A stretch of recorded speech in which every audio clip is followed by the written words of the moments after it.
부동산 시장이 갖고 있는 대한민국에서 너무 거대한 얘기합니다만 요 점은 꼭 고쳐야 되겠다. 요것부터 좀 바로잡자라고 싶은 게 있습니까? 그러니까 우리나라 부동산 시장이 갖고 있는 가장 큰 문제점, 뭐 시정해야 될 부분 뭐 이런 거 말씀하시는 거죠. 네. 그래서 뭐 여러 가지가 있겠지만 일단 부동산 불패라고 하는 그 심리가 네. 사실 저희 선배님들, 그러니까 한 뭐 20, 30년 선배님, 네? 40, 50년 선배님들 그 세대 때부터 계속 이어져 오던 게 바로 부동산 불패라는 거거든요. 그럼요. 그리고 그분들은 인구가 수도권에 집중되고 이렇게 주택이 부족한 시기에 뭐 부동산 무엇인지 사놓기만 하면 다 부자가 됐잖아요. 그랬죠. 근데 지금 세상이 완전히 바뀌어서 앞으로는 부동산 불패라는 이런 심리는 이제 좀 사그라들 때가 됐다. 그리고 아직까지도 존재하지만 아마 가장 크게 문제점이 해결될 거라고 하면 바로 이 부분.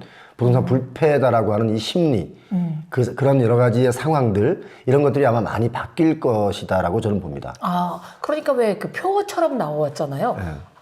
오늘이 집값이 제일 싼 날이다. 아, 그거는 네. 그게 이제 사라진다는 건가요? 아니요. 오늘이 집값이 가장 싸다라는 말은 앞으로도 계속 나올 수 있는 말이에요. 네네. 왜냐면 그런 워딩은 네. 부동산 공급자에 의해서 쓰여지는 워딩이거든요. 그러니까 부동산 공급이라는 것은 사실 꾸준히 있어야 되는 게 공급이에요. 그렇죠. 있어줘야죠. 뭐 여러 가지 건설업 경기도 네. 그렇고 네. 뭐 나라 경제도 그렇고 이 부동산 경기라는 것은 사실 꾸준히 이렇게 돌아야 되는 거거든요. 그래서 공급이랑 꾸준히 이루어져야 되는데 이제 뭐 공급자 입장에서는 그냥 공급이 원활하게 잘 이루어만 줘도 좋은데 여기서 이제 부동산 가격을 좀 많이 올리고 막 이런 작업들이 필요한데 그러다 보니까 그런 워딩, 지금 집값이 가장 싸다. 뭐 그런 워딩들이 많이 나왔죠. 네. 얼죽신 같은 경우도 사실 어느 정도 신축이라는 게 이게 부동산이 한 2년 전에 분양이 잘 안 됐어요, 새 아파트가. 그랬던 시절이 있었네요. 왜냐면 21년에 최고가로 찍던 그 아파트 가격이 22년도에 갑자기 급락해서 뭐 40%, 30% 이렇게 급매물들이 나오면서 거래가 됐잖아요. 네. 그러니까 부동산 시장이 완전히 얼어붙은 거예요. 그러니까 신규 아파트 분양을 사람들이 안 받았단 말이에요. 미분양이 많이 났어요. 맞아요. 사실 그러다 보니까 어떤 트렌드로 이걸 바꿨냐면 얼죽신, 어느 정도 신축이다 라는 이런 신조어들을 만들어서 언론에 뿌리는 거예요. 아, 그럼 언론에서는 얼죽신이라는 단어가 재밌으니까 계속 쓰죠. 쓰고 그걸 읽은 독자들은 어느 정도 신축이다. 아, 신축 가자. 예, 그러니까- 미분양 아파트 빨리 사자. 그렇죠. 그런 느낌으로 가게 되는 거기 때문에 부동산 공급자에 의해서 뿌려지는 뉴스다, 이런 것들이. 그런데 사실은요, 정말 똑똑한 투자자들뿐만 아니라 제 딸이 이제 30대 중반이고 예. 제 사이가 이제 40이 돼갔는데 예. 투자가 아니라 정말 살 집을 마련하는데도 본인도 뭐 어디 이거 사야 돼. 그러니까 이제 신도시 가야 돼. 그거 다. 아니면 여기 이 재개발 재건축 한대. 예. 근데 제가 알고 있는 한강 맨션은 제 초등학교 때 지어졌던 아파트인데 동부천동 말씀하시는 건가요? 네. 예. 아직도 짱짱하고요. 예. 재건축 안 하고 있거든요. 그럼요. 근데 20년 전에 재건축 할 거라고 저더러 사라는 사람들이 있었답니다. 그러니까 20년 전에 재건축 시즌이 됐을 때 네. 그때 재건축 바람이 불어서 그걸 빨리 사야 된다라고 했는데 아직까지 20년이 지나도록 재건축을 안 하고 있잖아요. 네. 그러니까 20년이 지나도록 튼튼하기 때문이에요. 그렇죠. 그리고 그 한강맨션의 근데 우리는 경우는 튼튼한 걸 바란 게 아니라 재건축 될 걸 바랬거든요. 그렇지. 네. 근데 재건축이라는 게 보세요. 지금 일기 선도지구 발표됐잖아요. 네. 그런데 사실 그 선도지구 발표가 되든 안 되든 간에 네. 일기 신도시의 재건축 그거 다 쉽지 않습니다. 그러니까 모든 아파트가 재건축이 된다라는 생각은 버리시는 게 좋아요. 아, 그리고 꼭 재건축을 해야만 되는 것도 아니에요. 그렇죠. 자, 이거 말씀드릴게요. 이거 굉장히 중요한 얘기인데 네. 일기 신도시가 만약에 집이 이제 10만 호가 있다고 쳐요. 네. 10만 호가 있는데 10만 호 전체를 만약에 재건축을 한다. 그럼 재건축하면 용적률 30% 올려주고 뭐 20% 올려주고 뭐 하잖아요. 네. 그러면 13만 호가 되잖아요. 네. 그러니까 주택 수는 엄청나게 늘어나잖아요. 그러면 당연히 이 주택을 누가 삽니까? 수도권에 있는 무주택자들이 삽니까? 그렇지 않습니다. 지방에서 자기 집을 팔고 좀 대출받아서 이 집을 사거나 네. 수도권으로 결국 몰린단 말이죠. 맞아요. 수도권에 집을 그만큼 많이 지어놓고 지방 소멸을 걱정하는 것 자체가 어불성설이다. 맞아요. 말이 안 되잖아요. 네. 행정 정책 자체가 네. 앞뒤가 전혀 안 맞아.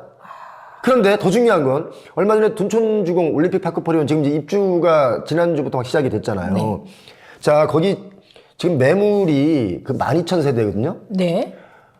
전세 매물이 한 7천 개가 넘게 나와 있어요. 자, 이 말의 의미가 뭐냐? 결국 실수요자분들이 그것을 분양받은 게 아니라 투자자 또는 투기자 이런 분들이 거기 분양을 받은 거예요. 자, 그러면 무주택자가 유주택자가 되는 게 아니고 집을 가지고 있는 분들이 결국 사는다는 거잖아요. 그죠? 자, 그러니까 이제 저는 큰 틀에서 보자면 부동산이 이렇게 지금 뭐 부족한 상황이 아니다. 특히 주거용 부동산의 경우는 부족하지 않습니다. 지금 오피스텔부터 뭐 빌라 다 합치잖아요. 그러면 우리 그 세대수를 넘어가요. 네. 예, 그러니까 저는 지금 부동산 시장이 계속 부동산으로만 경기 부양을 할 수 없다.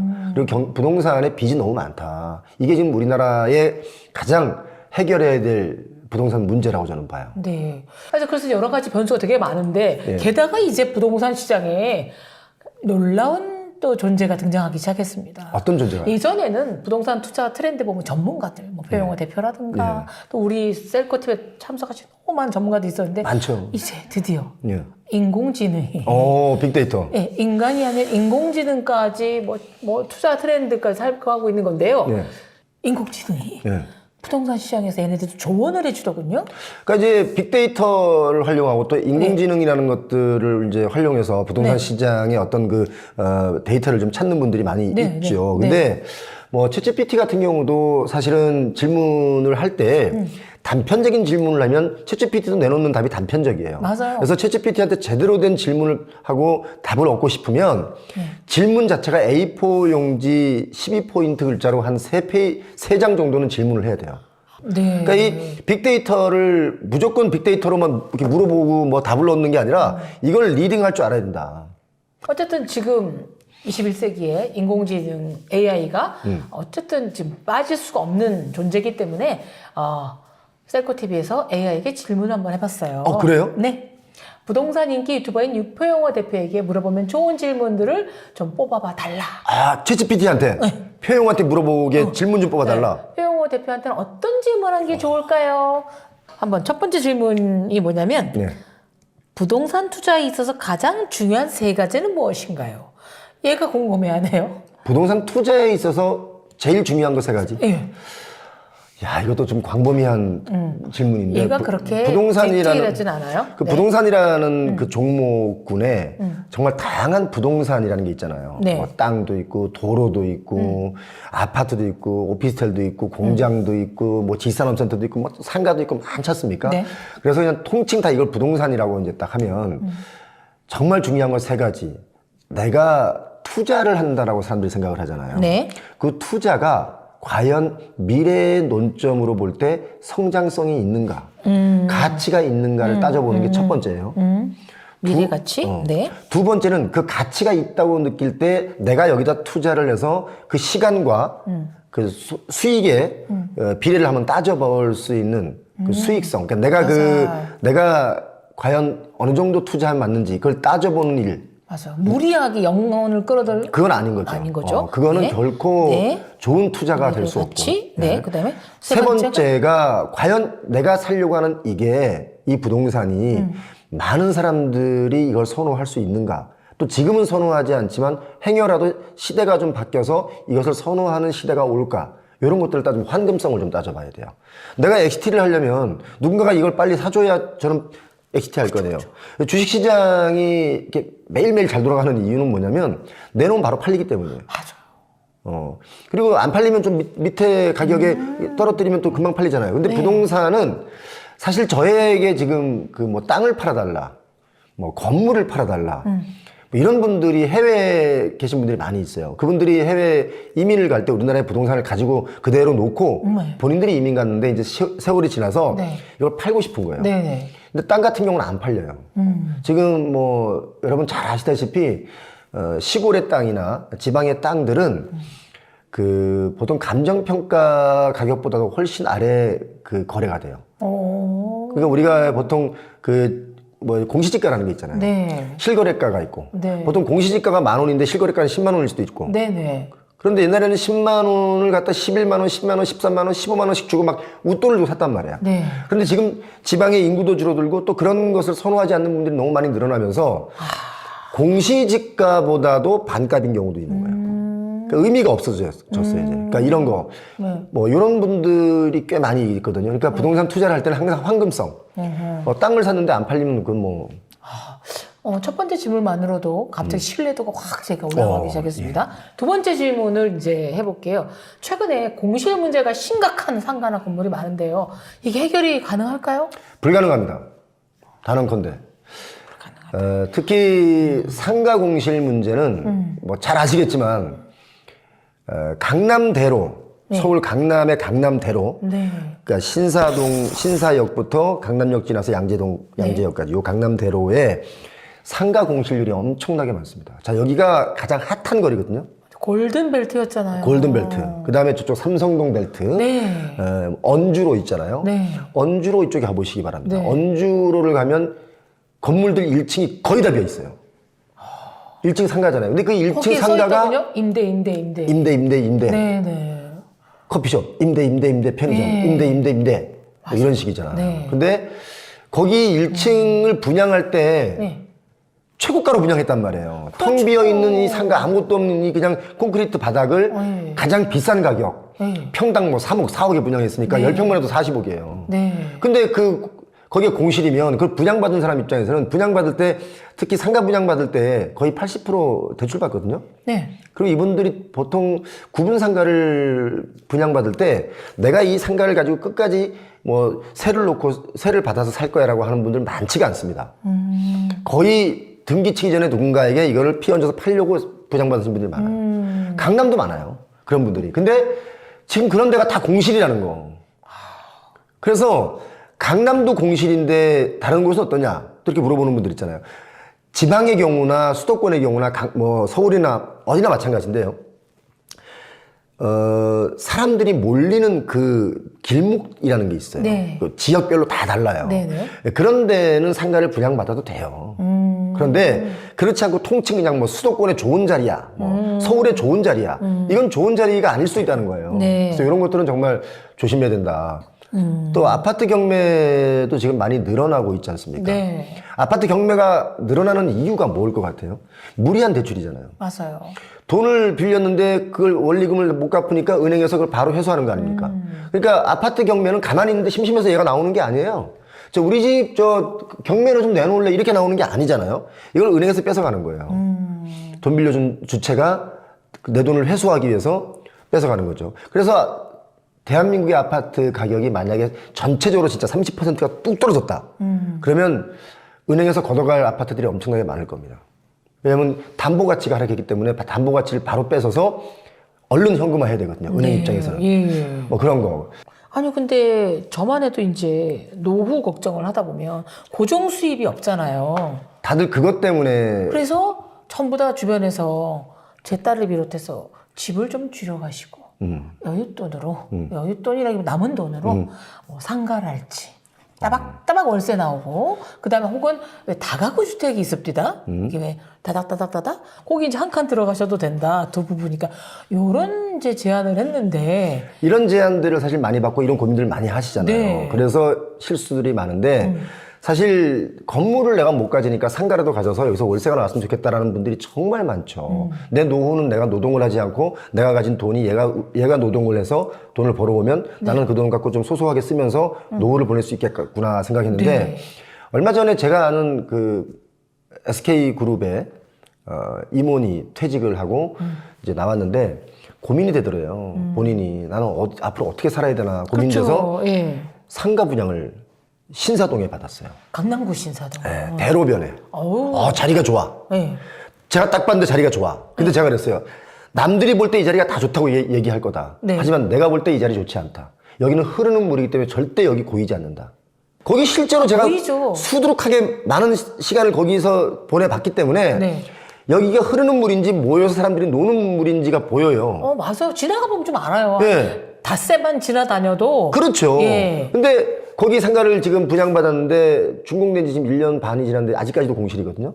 어머. 근데 그거 분양가가 18억인가에 분양받았어요. 근데 18억이 내 돈이 아니고 퇴직금 다 넣고도 아직 뭐 잔금 뭐 남아있고 그런 거지. 그러니까 너무 힘들어하는 거예요. 그래서 자기가 인생을 살면서 가장 큰 실수가 그거였다. 그러니까 마지막에 실수한 거예요. 퇴직하기 직전에 실수한 거예요. 그래서 제가 50대 후반, 중반 이분들께 부탁한 게 뭐냐면 절대 그런 거 노후 보장이 안 된다. 차라리 좀 전에 우리 누님께서 하신 말씀처럼 다가구를 사면 1인 가구가 대폭 늘어나기 때문에 가구 인구는 줄지만 가구 수는 늘어날 수 있단 말이에요. 솔깃? 벌써 솔깃해지는데? 그럼 오히려 다가구를 사서 그걸 월세를 받는다는 것도 나쁘지 않은 투자의 방법일 수 있는데 네. 그것조차도 전체 가격이 하락할 수는 있어요. 하지만 월세는 받을 수 있겠죠. 그러니까 이런 것들을 좀 따져봐야 된다. 그러니까 제 말이 100%이 말이 정답이다라는 건 아니지만 이런 부분들을 고민하지 않고 그냥 좋은 자리에 상가가 있대. 좋은 자리에 무슨 뭐 사무실이 있대. 이거 위험한 거죠. 지금 강남의 오피스 공실률도요. 네. 발표되는 거 보면 강남은 공실률이 뭐 1%다, 뭐 1.2%다 이렇게 나오는데 그거 다 아니에요. 틀렸어요. 근데 상가라든가 오피스텔에 이렇게 공실률이 많다라는 건 우리나라 경기가 안 좋아서 안 좋은 그런 거죠. 거잖아요. 그러니까 이제 하던 사업도 접게 되고 네. 하던 사업을 계속 영위해 나갈 수가 없어요. 이익이 안 나니까. 이익 내기가 얼마나 어려운지 아세요? 그러니까 지금 사실 중소기업을 지금도 유지하고 있거나 뭔가 창업을 하려는 분들께 여러분 박수를 주셔야 되는 거예요. 맞아요. 돈 많이 버는 소득을 많이 올리는 사람이 세금 많이 내는 거 당연하죠. 근데 막 너무 더 많이 내라 그러고 막 뭐 이런 것도 사실 좋지 않아요. 맞아요. 돈을 버는 사람들 입장에서는 본인들이 열심히 해서 벌어서 자기도 뭔가 부를 이루려고 돈을 버는 거지.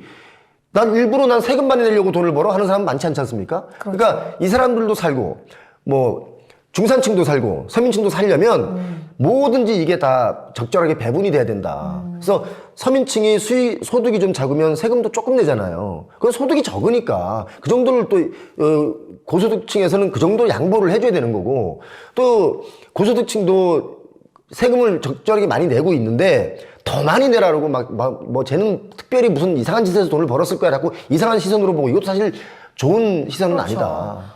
네. 오늘 부동산 시장 위기가 전망에 대해서 제가 아는 부동산 전문가 중에 가장 실용적인, 네, 가장 귀에 쏙쏙 들어오는 말씀해 주시는 표영호 대표랑 얘기 나눠봤습니다. 근데 이제 최근에 표영호 대표가 가장 눈여겨서 보는 예. 이런 부동산에서 요 점은 좀 내가 주목하고 있다. 이런 게 있을까요?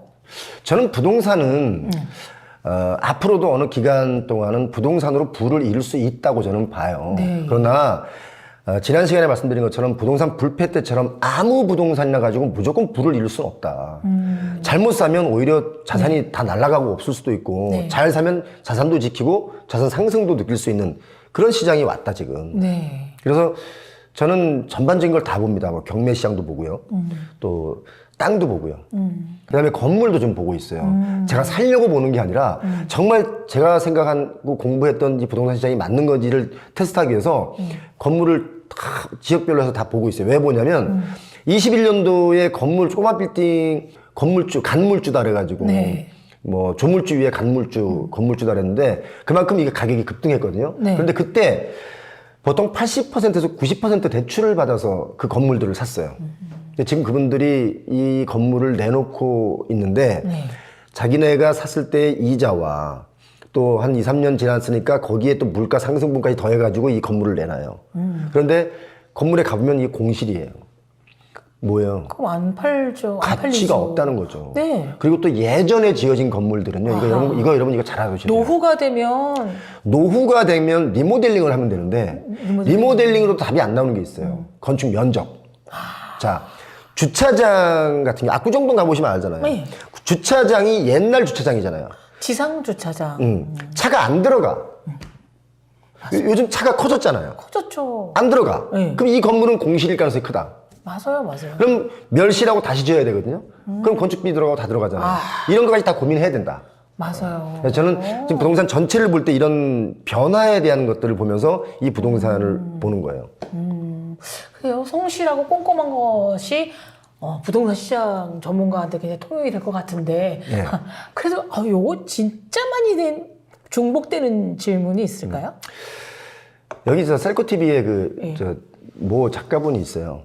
지읒자 들어가는 작가분인데 이분은 대치동이 좋을까요? 반포가 좋을까요? 뭐 뭐 마포보다는 반포가 좋죠. 뭐 이렇게 콕 집어서 물어봐요. 그래서 제가 그 작가님 남편을 제가 만나봤어요. 지읒 작가님한테는 말 안 하고 그 남편한테 대치동 사세요. 제가 그랬습니다.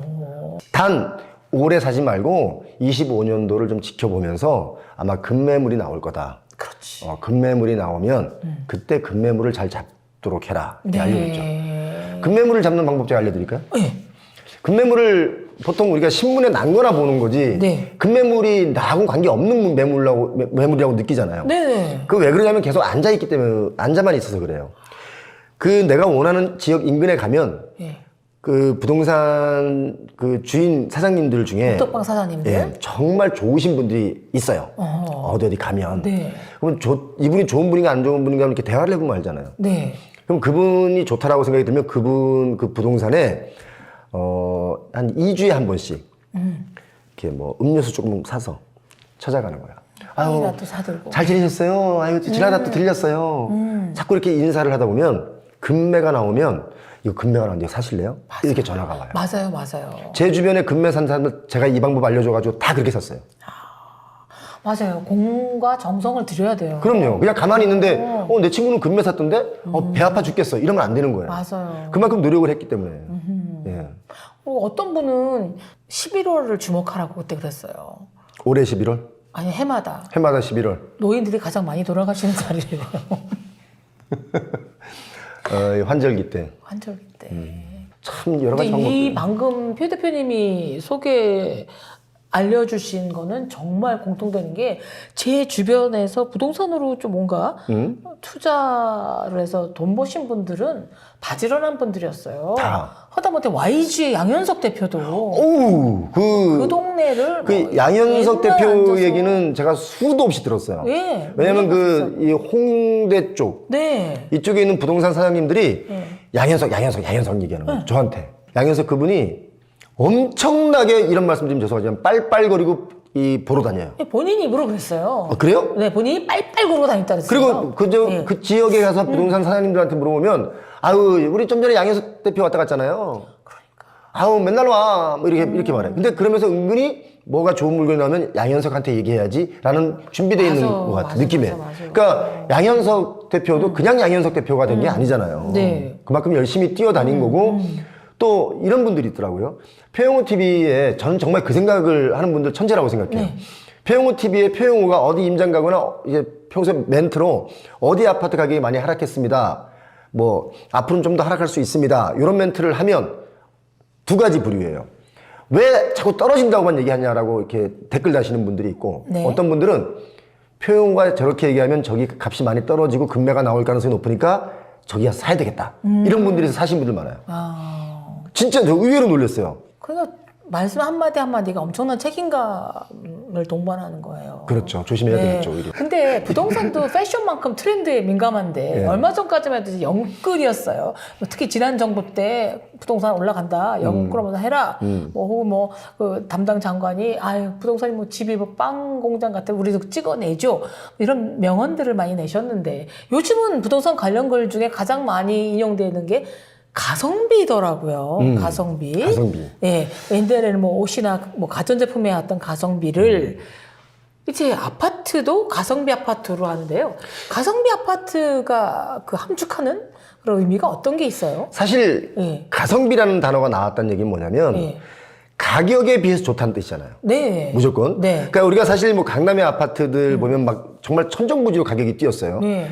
불과 한 5, 6년 전만 해도 한 12억, 13억, 14억, 뭐 15억 하던 아파트가 지금 30억, 40억이래요.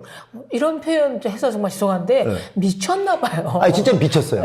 이건 미치지 않고서 이렇게 갈 수가 없어요. 그럼요. 그런데 예. 여기가 너무 뛰다 보니까 다른 그 수도권의 어느 지역이거나 서울 어느 지역에도 네. 생각보다는 덜 오른 지역이 있다. 그러니까 가격에 비해서 다른 데 미쳐 있는 이 가격에 비해서 얘가 그래도 성능이 좋다. 성능이 좋다. 그래서 이게 가성비 아파트인 거예요. 예. 그러니까 교통도 좋고 또 내가 직장 다니기도 좋고 뭐 이런 아파트가 좀 덜 미쳐 있는 거야, 가격이. 그래서 가성비라는 말을 쓰는 거죠. 요즘 네. 특히 MZ 세대들이나 좀 젊은 3040 세대분들은 네. 가성비를 무지하게 따집니다. 따지죠. 뭐 식당에 예. 가서 고른 음식이라든가 예. 뭐 화장품이건 뭐 다 따르죠. 근데 간헐적으로 예. 두 부류가 있는데 네. 한 부류는 아무 생각 없이 무조건 강남의 아파트를 초영끌을 해서라도 사놓으면 얘가 무조건 뛴다. 강남 불패. 예. 예. 예에서 사는 분이 있고 어떤 분들은 내가 진짜 능력이 있어서 강남의 아파트를 골라 사는 분들이 있겠죠. 이 두 네. 부류예요. 네. 그런데 내가 소득이 받쳐줘서 영끌을 한 이자와 원리금을 낼 수 있는 충분한 여력이 있는 분들은 영끌을 하든 말든 알아서 하세요. 네. 그런데 그게 안 되는 분들, 아파트 값이 또다시 급등할 거라고, 차트가 가파르게 올 거라고 생각하면서 영끌하신 분들이 있어요. 이분들의 아파트는 또 다시 반대로 다 내놔야 돼요. 감당이 안 되는 거예요. 맞아요. 28일 날, 11월 28일 날 한국은행이 금리를 인하했어요. 네. 0.25%. 지금 연속으로 두 번 다 인하한 건데, 사실 인하하면 안 되는 시점에 인하를 했어요.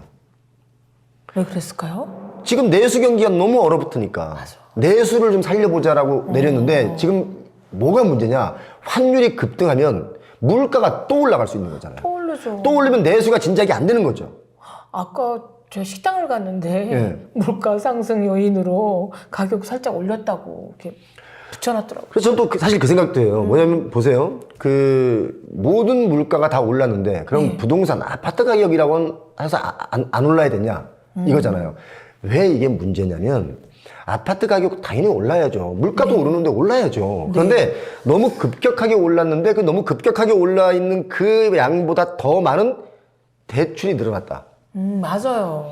그 대출에 내 소득으로 원리금을 갚으려다 보니까 내 소득에 어떤 분들은 내 100% 소득을 이자를 내야 되는 분들이 있고 네. 70%, 60% 내가 써야 될 돈이 없는 거예요. 월급 봉투를 통째로 그냥 이자로 네. 내는 경우 많죠. 그러다 보니까 지금 경기가 얼어붙을 수밖에 없는 거다. 이거죠. 그래서 기준금리가 내려가면 대출금리도 좀 내려가서 이자를 내는 비용이 좀 줄어들면 또 돈이 좀 돌 수 있잖아요. 쓸 수 있는 네, 여윳돈이. 그런데 지금 중요한 건 아파트 값이 많이 뛰었기 때문에 그거에 대한 대출 양이 늘어났단 말이에요. 네. 그러니까 예전에는 10억짜리 아파트를 산다. 좋은 아파트예요. 산다 싶으면 뭐 내 돈 한 뭐 5억, 6억 가지고 4억, 5억 대출 받거나 아니면 7억 갖고 3억 대출 받고 이렇게 샀단 말이에요. 근데 얘가 20억이 됐어. 그럼 뭐예요? 내 돈 7억에다가 13억을 대출 받아야 돼. 살 수 있어요? 배보다 배꼽이 큰 거죠. 그럼요. 그래서 저는 이 가성비 아파트가 이제 그러다 보니까 가성비 아파트 나오고 또 이제 신규 아파트가 분양이 안 돼요. 요즘은 분양이 좀 잘 되지만 네네. 서울 경우는 너무 잘 되잖아요. 네. 그리고 요지 땅에 오랜만에 그 지역에서 분양되는 아파트들은 분양이 거의 완판이에요. 최근에는 뭐 엄청난 로또라고 하잖아요. 또 그렇게 되면. 네. 이제 그런 거에 대한 얼죽신 얘기도 나오고 있고, 네. 그러니까 얼죽신 가성비 이게 다 같은 선상에서 봐야 된다. 저는 제가 얼마 전에 그 월계동에 그 아파트가 신규 아파트가 들어와요. 신축이. 네. 엄청난 규모로 들어오는데 제가 그 월계동의 아파트 신규 분양가가 일반 요 지역의 아파트 가격보다 훨씬 비싸요. 비싸요. 예, 당연히 비싸죠. 새로 짓는 거니까. 신축이니까. 근데 어떤 분들이 저보고 이걸 사야 되냐 말아야 되냐, 그러니까 뭐 청약을 신청해야 되냐 말아야 되냐, 그 얘기 물어보는데 해라 마라 제가 분명히 얘기 안 한다 그랬잖아요. 네. 근데 저랑 아주 친한 측근한테는 제가 그랬어요. 청약해라. 그건 사도 된다. 왜냐면 분양이 없던 지역에 교통이 좋아지면서 새롭게 대규모의 전철역을 끼고 이게 아파트가 들어선단 말이에요. 그런 역세권. 완전 초역세권이죠. 예. 이런 아파트 또 새 아파트니까 어쩌면 이 아파트가 쌀 수도 있다. 가성비를 볼 때 진짜 그러네. 가성비로 볼 때. 그럼 뭐 대단이면 커뮤니티도 꽤 잘 돼 있을 거 아니에요. 어마어마하게 들어와요. 그런 거는 제가 오히려 사람들에게 은근히 거기를 지역 임장을 해줬어요. 그럼 이제 이걸 비싸서 못 사는 분들이 있고 비싸더라도 좀 사야 되겠다는 분도 있는 거 아니겠어요? 그래서 저는 가성비라는 게 바로 그런 것 같아요. 대신 이건 여러분 조심하셔야 돼요. 이거는 가성비와 전혀 반대되는 아파트입니다. 뭐냐면 수도권이라고 해서 진짜 좀 먼 지역에 네. 교통도 힘들어. 버스도 2번, 3번 갈아타야 돼. 이런 지역에 있는 아파트는 제가 볼 때 소멸될 가능성이 매우 높습니다. 지금은 뭐 10억, 8억, 9억, 10억에 분양하지만 시간 지나면 그게 7억, 6억, 5억, 4억 아무도 안 사는 아파트 이렇게 될 수 있다는 거예요. 그러나 우리가 위기 있는 것도 기회다. 너무나 말이긴 하지만 부동산 위기가 때로는 어떤 분들한테 기회가 될 수도 있잖아요. IMF 때도요. 그때 부동산 줍줍줍 주워가지고 돈 낸 분들도 굉장히 많았고요. 자, 그러니까 이거죠. 네. 부동산 시장에 지금 위기가 오고 있고 지금 25년도는 거의 뭐 IMF 때를 방불케 할 만큼 어려워질 수 있다. 그다음에 경제 성장률 자체가 지금 한국은행에서도 1.9%, 1.8%까지 내려놨고 IMF에서도 지금 이걸 2.2% 예측했던 걸 2.0%로 내렸는데 이게 1.8%, 1.9%대로 내려갔다는 얘기는 뭐냐면요. 경제 성장률이 2%가 아래로 내려가잖아요. 그럼 잘 다니던 직장에서도 잘려요. 맞아요. 성장이 없다고 봐야 돼요. 네. 그러니까 은행 같은 경우도 요즘 정말 그 예대 마진 해가지고 엄청나게 이익을 보잖아요. 은행이. 그러니까 국민들이 이 주택담보대출로 인해서 이자를 많이 내는 거에 대한 그 고통을 사실은 은행 입장에서는 돈을 많이 버는 기회일 거라고 저는 보는데. 기회더라고요. 그렇죠. 네. 그래서 사실 이 은행권의 그 예대 마진도 많이 줄여야 된다.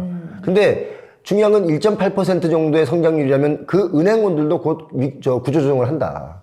할 걸. 지금 뭐 삼성이나 SK나 이런 아주 거대 기업들도 지금 구조조정을 강하게 하거든요. 지금 대기업들을 많이 했어요. SK 같은 경우도 자기들이 갖고 있는 알짜 기업들을 지금 매물로 내놨어요. 네. 예, 그러니까 현금 확보를 하겠다는 거예요. 지금 뭐 롯데 같은 경우는 지금 뭐 그룹 해체설까지 나오고 있지 않습니까? 맞아요. 빚이 없는 사람, 그러니까 이 위기가 기회로 오는 사람들은 뭐냐면 빚이 없고 현금성 자산을 좀 갖고 있는 분들.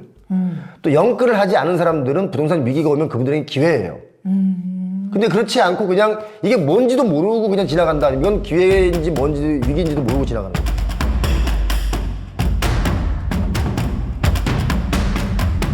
미국도 정권에 따라서 부동산 가격이 이렇게 급상승하는 경우도 혹시 있나요? 있었죠. 있었어요. 예. 근데 이제 대부분 전 정권에서 일어난 일이 다음 정권에서 좋아지기도 하고 나빠지기도 하고 이렇게 돼요. 예. 그러니까 미국도 결국 정치가 경제를 지배해요. 당선을 위해서라면 어떤 일이든 다 하거든요. 어떤 일. 지금 바이든 정부가 그래요. 경기를 살려놓고 보자. 돈을 엄청 풀었잖아요. 근데 6개월이나 1년 후에 엄청난 물가 폭등을 가져올 건 뻔하거든요. 네. 근데 당장은 좋아요. 주식시장 좋아지잖아요. 미국 주식시장. 선거를 위해서. 근데 다음 정권이 또 폭탄을 맞을 수도 있잖아요. 그래서 미국도 보면은 금리를 내릴 때와 올릴 때가 있는데 금리를 내릴 때는 부동산 가격이 상당히 상승했고 금리를 올릴 때는 부동산 가격이 상당히 하락했어요. 지금 금리가 굉장히 높잖아요. 부동산 가격이 하락하고 있어요. 근데 주거용 부동산은 아직 안 내리고 있어요. 금리가 높은데도 왜 가격이 안 내리냐 하면은 미국은 30년 고정금리잖아요. 부동산이. 네. 주택 같은 경우에. 예. 그럼 낮은 금리로 받은 분들이 팔고 다른 집을 살려고 하면 높은 금리를 부담해야 되잖아요. 높아졌잖아요. 네. 그러니까 매물이 아예 안 나오는 거예요. 일정 수준의 수요는 있는데 매물이 아예 안 나오는 거예요. 공급이 너무 부족하니까 부동산 값이 계속 상승했는데 최근에 미국이 기준금리를 내리면서 부동산 값이 지금 조금씩 떨어지기 시작했어요. 오히려 거꾸로. 미국도 부동산 값이 어마어마한 곳들이 굉장히 많잖아요. 많죠. 예. 뭐 상상을 초월하는 그런 부호가. 맨하탄 같은데 상상 초월하는 금액이 주택 가격이 있죠. 우리는 몇십억이면 거의 몇백억인 거예요. 그럼요. 그럼 미국 대도시하고 우리나라의 서울 강남의 어떤 건물 가격을 비교하면 어느 정도? 이게 보편적인 걸 비교해 봐야 돼요. 네. 예를 들어서 미국 맨하탄 조금 전에 말씀하셨잖아요. 맨하탄에 80층짜리 그 콘도 2개 층 이상을 터서 펜트하우스 만든 게 있어요. 그게 최근에 얼마 거래됐냐 하면은 2천억이 넘게 거래되자. 펜트하우스 한 채. 2천억이요? 2천억이 넘게 거래됐어요. 두 개 층이? 2개 층을 터가지고 펜트하우스로 만든 게. 건물 전체가 아니라? 그러니까 거기는 최하가 몇백억이고 제일 비싼 게 이제 2천억에 팔렸어요. 네. 금년에 팔린 거예요. 금년에. 어마어마한 금액으로 팔린 거죠. 근데 문제는 보편적으로 봐야 돼요. 네. 그 맨하탄의 그런 고급 콘도는 전 세계에서 돈 있는 분들이 사러 와요. 근데 우리나라는 서울은 네. 서울 강남 같은 경우에 네. 1조 이상 있는 사람들이 살려고 달려드는 아파트 단지가 있을까요? 없어요. 1조 이상 있는 분들 자체도 그렇게 많지도 않기 때문에. 근데 그 맨하탄 거기하고 자꾸 비교하면 안 돼요. 네. 맨하탄 거기는 전 세계에서 몇십 조 있는 분들이 사러 오는 거예요. 그리고 매물이 안 나와요. 줄 서서 기다리고 있어요. 몇백억 더 주고도 사겠다 하는 기다리고 있어요. 그러니까 그거는 우리가 일반 비교 대상이 아니군요. 비교 대상이 아예 안 돼요. 네. 그래서 일반적인 주택 가격을 본다면 우리나라 강남은 너무 비싼 거예요. 그래요? 네. 우리나라는 전 세계가 수요자인 아파트가 있어요? 없어요. 그러네요. 우리나라 국민들만 수요자예요. 강남에 아파트 있다. 혹시 중국에서 온 사람들이 수요자일 수는 있겠지만 전 세계가 수요자가 아니란 말이에요. 미국민을 상대로 수요가 있는 일반적인 주택은 100만 불에서 200만 불이면 좋은 집을 사요. 근데 강남에 100만 불이면 뭐 14억 정도 되잖아요. 200만 불이면 뭐 20몇 억. 그럼 강남에 지금 아파트 굉장히 비싸잖아요. 네. 근데 미국은 그 정원도 있고 굉장히 고급 주택이란 말이에요. 100만 불, 200만 불짜리가. 네. 근데 그거보다 훨씬 강남에 조그만 아파트가 네. 뭐 겨우 한 30평, 40평, 50평 아파트가 네. 거기는 뭐 평수가 굉장히 100평 되잖아요. 평수가 큰데도 강남 아파트의 반값뿐이 안 되는 거예요. 호화주택이. 그 우리나라가 상대적으로 비싼 거네요. 어떻게 보면. 보편적인 구조를 놓고 볼 때 강남의 아파트 값이 너무 비싼 거예요. 그렇구나. 근데 우리나라에는 부동산 그 소유의 개념이 굉장히 크잖아요. 엄청 강하죠. 근데 미국 같은 경우는 이제 렌트의 개념이 훨씬 더 뭐 강한 것 같고, 우리도 이제 점차 이렇게 월세로 이렇게 가는 것 같아요. 뭐 반월세, 장기적으로 월세가 가겠죠. 많고. 그러니까 장기적으로 우리도 그런 렌트의 개념으로 부동산 시장이 이렇게 갈 가능성이 큰가, 아니면 전세 제도가 계속해서 유지가 될 것 같은가요? 장기적으로는 월세제도로 갈 거예요. 장기적으로는. 그런데 쉽게 가지가 않아요. 엄청난 폭탄을 맞고 나서 월세제도로 갈 거예요. 저 미국은 처음부터 소유보다 이용 개념이기 때문에 월세 제도가 정착이 됐는데 전세는 우리나라뿐이 없어요. 우리나라. 그래요. 예. 다른 한 군데도 없어요. 전세 제도가 있는 나라는. 그래서 갭 투자가 일어나서 부동산 투기가 일어나는 중요한 원인이 되고. 그럼 전세 제도는 없어져야 된다고 생각하세요? 강제로 없앨 수는 없어요. 그거 없애면 또 집을 살려고 주거 사다리 역할을 하고 있는 전세가 없어지기 때문에 서민들은 잘못하면 피해를 보게 되잖아요. 네. 근데 강제로 없앨 수는 없고 없어지게 돼 있어요. 지금 소유욕이 굉장히 대단한 나라가 우리나라, 맞아요. 일본, 중국 세 개 나라였어요. 아, 그래요? 서양은 그 소유욕이 그렇게 강하지가 않아요. 집은 이용하는 개념이다. 근데 유독 소유욕, 우리나라도 조선시대부터 소유욕이 엄청 강했어요. 부동산에 대해서. 그쵸. 중국도 땅, 그렇고, 집 이런 거. 일본도 그렇고. 예. 근데 소유욕이 강한 일본은 어떻게 됐어요? 1991년에 거품이 빠지면서 네. 20년 이상 부동산 값이 폭락했잖아요. 골프장, 호텔 이런 거 10분의 1, 20분의 1 가격으로 떨어졌어요. 네. 주택 가격 5분의 1 가격으로 떨어졌어요. 그 회복이 안 되고 이제 2017년부터 이제 일본의 맨션이 오르기 시작하는데 한 25년 지난 다음에 이제 오르기 시작하는 거예요. 네. 중국은 벌써 부동산 시장은 망했어요, 완전히. 그 원인이 뭐냐면은 가계부채를 무리하게 빌려줘가지고 일본도 그렇고 중국도 그렇고 막 건설 경기를 살리기 위해서 막 지어댔어요. 일본도 빈집이 많지만 네. 중국도 지금 빈집이 많고 신축된 빈집이 하나 도시 전체가 아파트가 빈집이 있어요. 새로 지어놓은 게 너무 공급 과잉. 그래서 일본은 소유욕이 없어졌어요. 소유욕이 한 번 크게 당했기 때문에. 그렇구나. 중국도 네. 지금 당하고 있는 거예요. 중국은 완전히 주저앉았어요. 부동산 시장이. 그래서 주택을 사고 싶은 마음 자체가 없어지고 주택은 갖고 있을수록 손해구나. 이런 인식이 이제 시작된 거예요. 그럼 우리나라는 어때요? 아직도 소유욕이 엄청나요. 그렇죠. 그러면 중국하고 일본처럼 우리나라도 그런 그렇게 갈까요? 지금 시세대로 가면 그럴 가능성이 되게 많죠. 아, 그렇군요. 굉장히 많아요. 네. 그런 식으로 계속 가계부채가 늘어가지고는 중국이나 일본, 우리한테 훌륭한 교훈이고 교과서가 되고 있잖아요. 네. 그런 데를 따라갈 이유는 없잖아요. 근데 지금 따라가고 있어요. 아이고. 한국은행 총재께서도 계속 경고를 하더라고요. 가계부채를 줄이지 않으면 큰일 난다. 그래서 가계부채를 지금 줄이려고 대출 규제하고 있잖아요. 네, 네. 근데 너무 늦었어요. 그래요. 지속적으로 줄여나가야 돼요, 지금이라도. 그래야 소유욕이 없어지고, 전세제도도 없어지고, 나중에 월세화 될 수 있을 거예요. 그래서 한국은행에서 가계 빚을 좀 해소하겠다고 리치 전략을 발표를 했는데, 이건 어떻게 보세요? 좀 쉽게 좀 풀어주세요. 네. 투자도 하고, 전세도 살고 이런 거거든요. 네. 그러니까 그 전세 보증금을 갖다가 리처 회사에 투자를 하고, 그 리처 회사는 집을 지어서 그 투자한 사람한테 월세를 주는 거예요. 월세를. 네. 그러면 그 월세 사는 분은 두 가지 효과를 가질 수 있죠. 그 집에 투자도 하게 되고, 또 월세를 매년 내고, 또 안정적이면 한 10년 정도 지금 잡고 있거든요. 네. 10년 정도는 안전하게 살 수 있고, 또 월세를 올리려는데도 한계를, 제한을 가하고 있고, 이렇기 때문에, 한계를 가지고. 그래서 리츠를 접목한 건데 과연 이게 우리나라에서 성공할 것이냐 이거는 의문이에요. 왜냐하면 아직도 소유욕이 강하잖아요. 네. 월세를 10년 이상 살아라.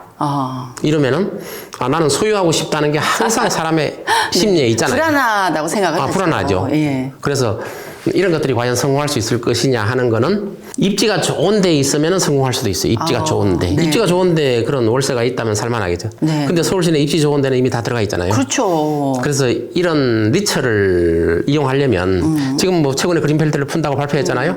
서울 시내 인근의 그린벨트에다가 이런 리처 회사한테 짓게 해가지고 거기에 월세를 살게 한다면 거기 주거환경이 성공하겠죠. 주거환경이 굉장히 좋아지겠죠. 그럼 만약에 10억짜리 어떤 집을 리츠로 한다. 그럼 내가 실제로 내는 거는 얼마고? 한 1억 어떻게 정도 예를 들어서 네. 이제 월세 보증금 정도 내는 거예요. 리츠라는 건 조각 투자거든요. 네네. 10억짜리 투자한다면 1억씩 다 모아가지고 10명을 모아서 투자하는 이런 형태거든요. 그러니까 일종의 조각 투자예요. 그러니까 월세 보증금 정도 내고 네. 월세를 사는데 그 보증금은 나중에 부동산 값이 상승하면 예를 들어서 보증금을 1억 냈다. 근데 나중에 찾아갈 때 2억이 될 수도 있고 3억이 될 수도 있는 거죠. 월세는 계속 내면서 월세는 계속 내면서 그 월세도 이제 아주 높진 않고 아주 높지 않고 시장 가격보다 좀 저렴하게 하고 또 매년 올리는 것도 한계를 두고 몇 퍼센트 이상은 못 늘리게. 네, 안정적으로 월세를 살 수 있도록 만들어주는 거죠. 그런 거 생겼으면 좋겠다. 그렇죠. 투자도 하고 네. 또 월세도 살고 더군다나 입지도 좋고 집이 잘 지면 너무 좋겠죠. 성공했으면 좋겠는데 리츠. 성공했으면 좋겠죠. 부동산 투자 과열 과연 식을 수 있을까요? 어떻게 보세요? 당분간 안 식겠죠. 안 식어요? 이걸 네. 정부에서 잘 해결해야 돼요. 정책적으로. 작년, 재작년처럼 정책 자금으로 풀어서 부동산값 떨어지는 걸 막는다 그러면 정부를 믿게 되고 뭐를 해줘도 그 도덕적 해이가 나타나 버려요. 네, 그렇기 네. 때문에 정부가 떨어지면 막아주겠지 이런 사고를 없애야 돼요. 없애야 돼요. 그래서 투기적인 요소가 당분간은 없애기가 쉽지 않고 또 정치를 하는 분들이 누가 정권을 잡아도 부동산은 살려야 되겠다. 또 일단 건설 경기를 살리면 경제가 성장하는 것처럼 보여요. 네. 보여요. 네. 그렇기 때문에 건설 경기를 살리려고 노력하는데 건설 경기를 살리려면 아파트를 계속 지어야 되고 부동산 값이 올라야 아파트를 짓죠. 그렇죠. 안 오르면 아파트 안 져요. 그렇죠. 건설회사들 다 문 닫아야 돼요. 특히나 트럼프 행정부가 들어서면서 앞으로 우리나라는 장기 저성장을 면치 못할 거예요. 그리고 금리가 뭐 옛날처럼 저금리 기조가 이어지지도 않을 거예요. 금리가 어느 정도 높은 상태에서 유지될 거고 환율도 지금 뭐 1,400원 올라가고 있잖아요. 네. 환율도 그렇게 내려가지 않을 거고 환율이 옛날에 1,200원대잖아요. 네. 그럼 1,400원이에요. 그거는 굉장히 큰 의미를 가지고 있는 거예요. 우리나라 가치가 전 세계에서 우리나라 원화 가치가 떨어진다는 거잖아요. 네, 우리나라 그렇죠. 화폐 가치가. 네. 원화 가치가 떨어지기 때문에 우리나라 집값이 오르면 뭐래요. 우리나라 돈 가치가 떨어지는데. 그래서 환율이 오르는 거는 굉장히 좋지 않은 현상이고 다시 1,200원대, 1,400원대로 내려와야 되는데 지금 트럼프 행정부에서 과연 강달러 정책을 피면 우리 마음대로 할 수 있는 게 아니잖아요. 네, 그렇죠. 우리는 뭐 미국이라는 강대국 또 중국 이런 데 굉장히 의존을 많이 하고 있잖아요. 수출 그럼요. 주도형 국가이기 때문에. 네, 네. 그래서 달러도 과연 내릴까 하는 데 의구심을 가지고 있죠. 하여튼 내 집 한 채는 있어야 된다. 이렇게 모두가 우리가 생각하는 우리 한국 국민이라면 그런 생각 다 갖고 있는데 자 이왕 사는 거 좋은 집을 싸게 사고 싶잖아요. 그렇죠. 2025년 내년에는 과연 집을 사도 되는 해일까요? 지금 변동성이 너무 커요. 이 트럼프 리스크가 있어요. 트럼프 행정부는 어디로 튈지 몰라요. 그런데 집값에 대해서 긍정적인 영향보다도 네. 부정적인 영향이 더 커요. 환율이 더 이상 떨어지지 않고 오히려 오를 가능성도 많아요. 이미 정부에서 환율에 개입하지 않았다면 1,400원이 아니라 1,500원까지 올랐을지도 몰라요. 그래서 이런 문제들, 이 트럼프 행정부가 우리 부동산 시장에 부정적인 영향이 더 훨씬 더 크고 있거든요.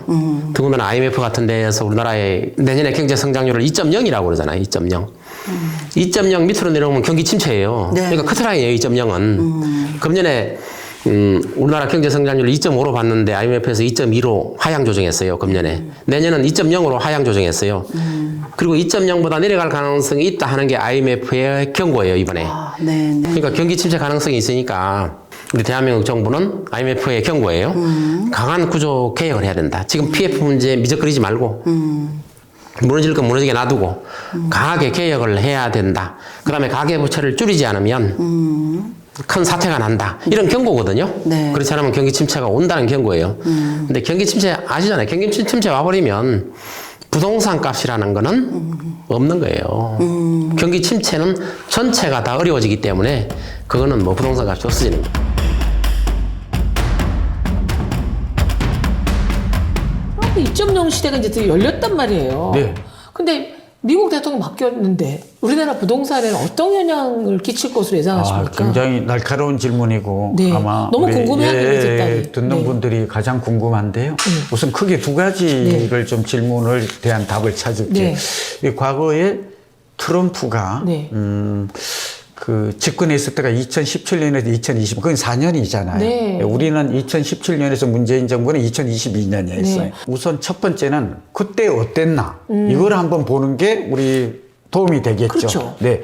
같은 그거- 대통령이니까 네, 그리고 복귀를 한번 해봐야 되겠네요. 예, 복귀죠. 어땠어요? 굉장히. 그리고 두 번째는 네. 이제 그걸 나누어서 네. 그다음에 트럼프의 지금 공약된 정책은 다 나왔잖아요. 관세. 네. 예. 그게 어떤 영향을 미칠 것인가. 그렇게 한번 나라 투 단계로 네네. 나눌 수 있는데 과거에 트럼프가 됐을 때 2017년 그때 우리나라 부동산에 미친 미국도 그렇고 이때 가격이 많이 올랐어요. 네. 예, 근데 오르는 거는 트럼프 때문에도 있지만 사이클이 좀 영향을 미쳤어요. 아, 예, 그 예. 2014년부터 제가 네, 네. 아까 말한 걸 맞아요. 잘 10년 주기로? 예, 네, 6년 네, 동안 네, 올랐다고 네, 그랬죠. 네. 그러니까 상승기에 있었어요.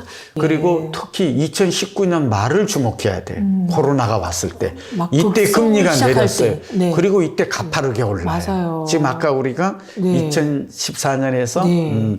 집값이 이제 많이 올랐다 이런 네, 얘기 좀 예, 했었잖아요. 네. 그런 걸 좀 감안해야 될 것 같고요.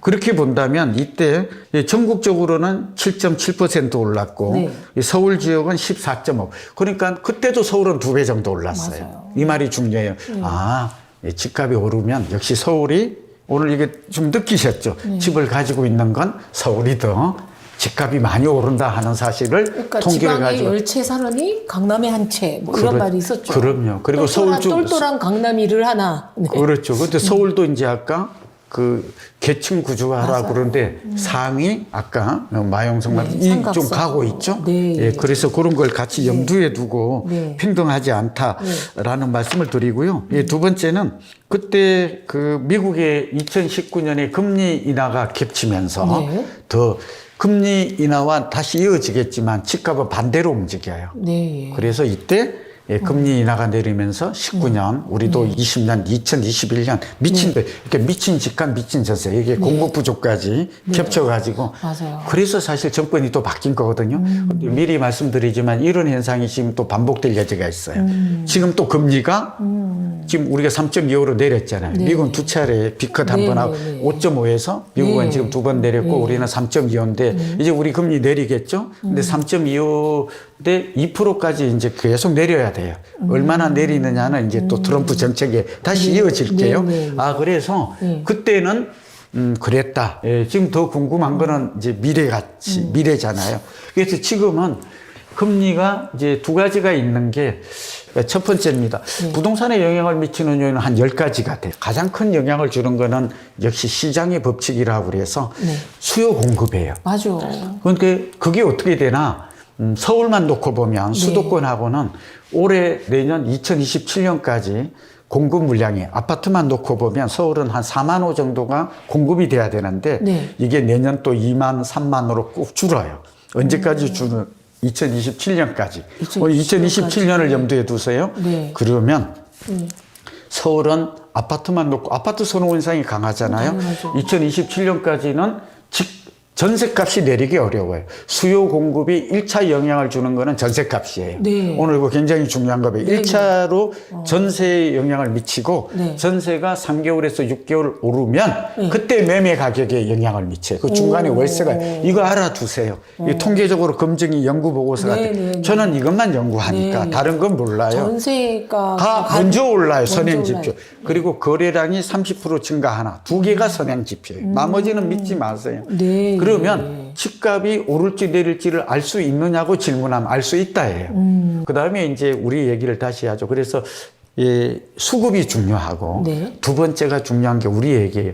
실물 경기가 중요해요. 네. 트럼프와 이 직접적 영향은 실물 경기가 있어요. 네. 근데 실물 경기는 어떻게 될까요? 그냥 간단하게 하면 좀 복잡할 수 있지만 트럼프의 정책은 크게 두 가지예요. 하나는 관세율을 10에서 20% 올린대요. 그렇다네요. 그러면 예, 수출 의존도가 높은 우리나라는 타격받겠죠. 네. 특히 반도체 자동차가 수출의 그럼요. 2차 전지가 네. 그러니까 이거 타격을 받아요. 그럼 수출이 안 되면 우리 경제는 좋아질까요? 나빠질까요? 안 좋아지죠. 예, 안 좋아지죠. 예, 한 0.6% 정도 후퇴한데 성장률이 우리가 2.5에서 KDI가 엊그저께 2.0으로 낮췄어요. 네. 굉장히 네, 네. 저한테는 심각한 일이거든요. 뭐 2.5나 잠재 성장률이 2%예요. 그래서 무슨 얘기냐? 네. 경제가 안 좋아. 그러면 부동산으로 갑니다. 네. 그러니까 이 관세를 높이고 또 하나는 여러 가지 좀 제한을 하겠대. 네. 그러면 결국은 자국 우선주의잖아요. 네. 결과적으로 우리 경제가 안 좋아지는 건 맞아요. 네. 여기 또 안보 문제도 걸려 있어요. 엄청나죠. 이거 강의 분담금을 내라. 예, 지정학적 엄청 리스크가 또 오면 심리적으로 요즘도 김정은 저러니까 최근에 부동산 시장이 숨고르기에 들어간 이유 중에 하나도 사실은 지정학적 리스크가 있어요. 지금 주식 시장도 그래. 네. 외국인이 발을 빼는 이유는 사실은 좀 심상치 않다. 아니 우러 전쟁에서 보여줬고 네. 지금 하여튼 이 부분이 어느 정도 지정학적 리스크가 네. 이게 지금 예, 한마디로 디스카운트 요인이 돼. 세 번째 갑니다. 그런데 이거와 금리 인하가 상충하고 있어요. 네. 이 얘기 하려고 우리는 무슨 얘기냐 좀 복잡하더라도 경제가 안 좋은데 부동산만 좋다 이건 말이 안 돼. 경제가 좋아지면 경상수지 흑자가 늘어나면 유동성을 또 보셔야 돼. 금리 내리고 유동성이 증가하면 집값에 미치는 효과가 중요한데 네. 기간은 한 달에서 3개월이고 유동성이 증가한 1이 증가했다면 0.4의 영향을 줘요. 네. 굉장히 영향을 많이 줘요. 그래서 이제 결론, 악영향을 줍니다. 근데 어느 정도 영향을 줄 것이냐, 강도가 중요해요. 네. 예, 지금은 결론은 제한적일 것으로 보입니다. 왜냐하면 경제에 주는 타격은 있지만 우리나라가 생각보다 그렇게 거품이 많지. 거품이 2021년 10월 대비해서 강남은 한 30% 빠졌어요. 그리고 다시 2년, 3년 만에 회복한 거라. 그렇죠. 전고점에 강남하고 그렇죠. 용산하고 성수하고 네. 여의도와 네. 목동은 네. 100이면 전고점에 가버렸어. 근데 그 사이에 빠진 게 30% 정도 빠져서 35.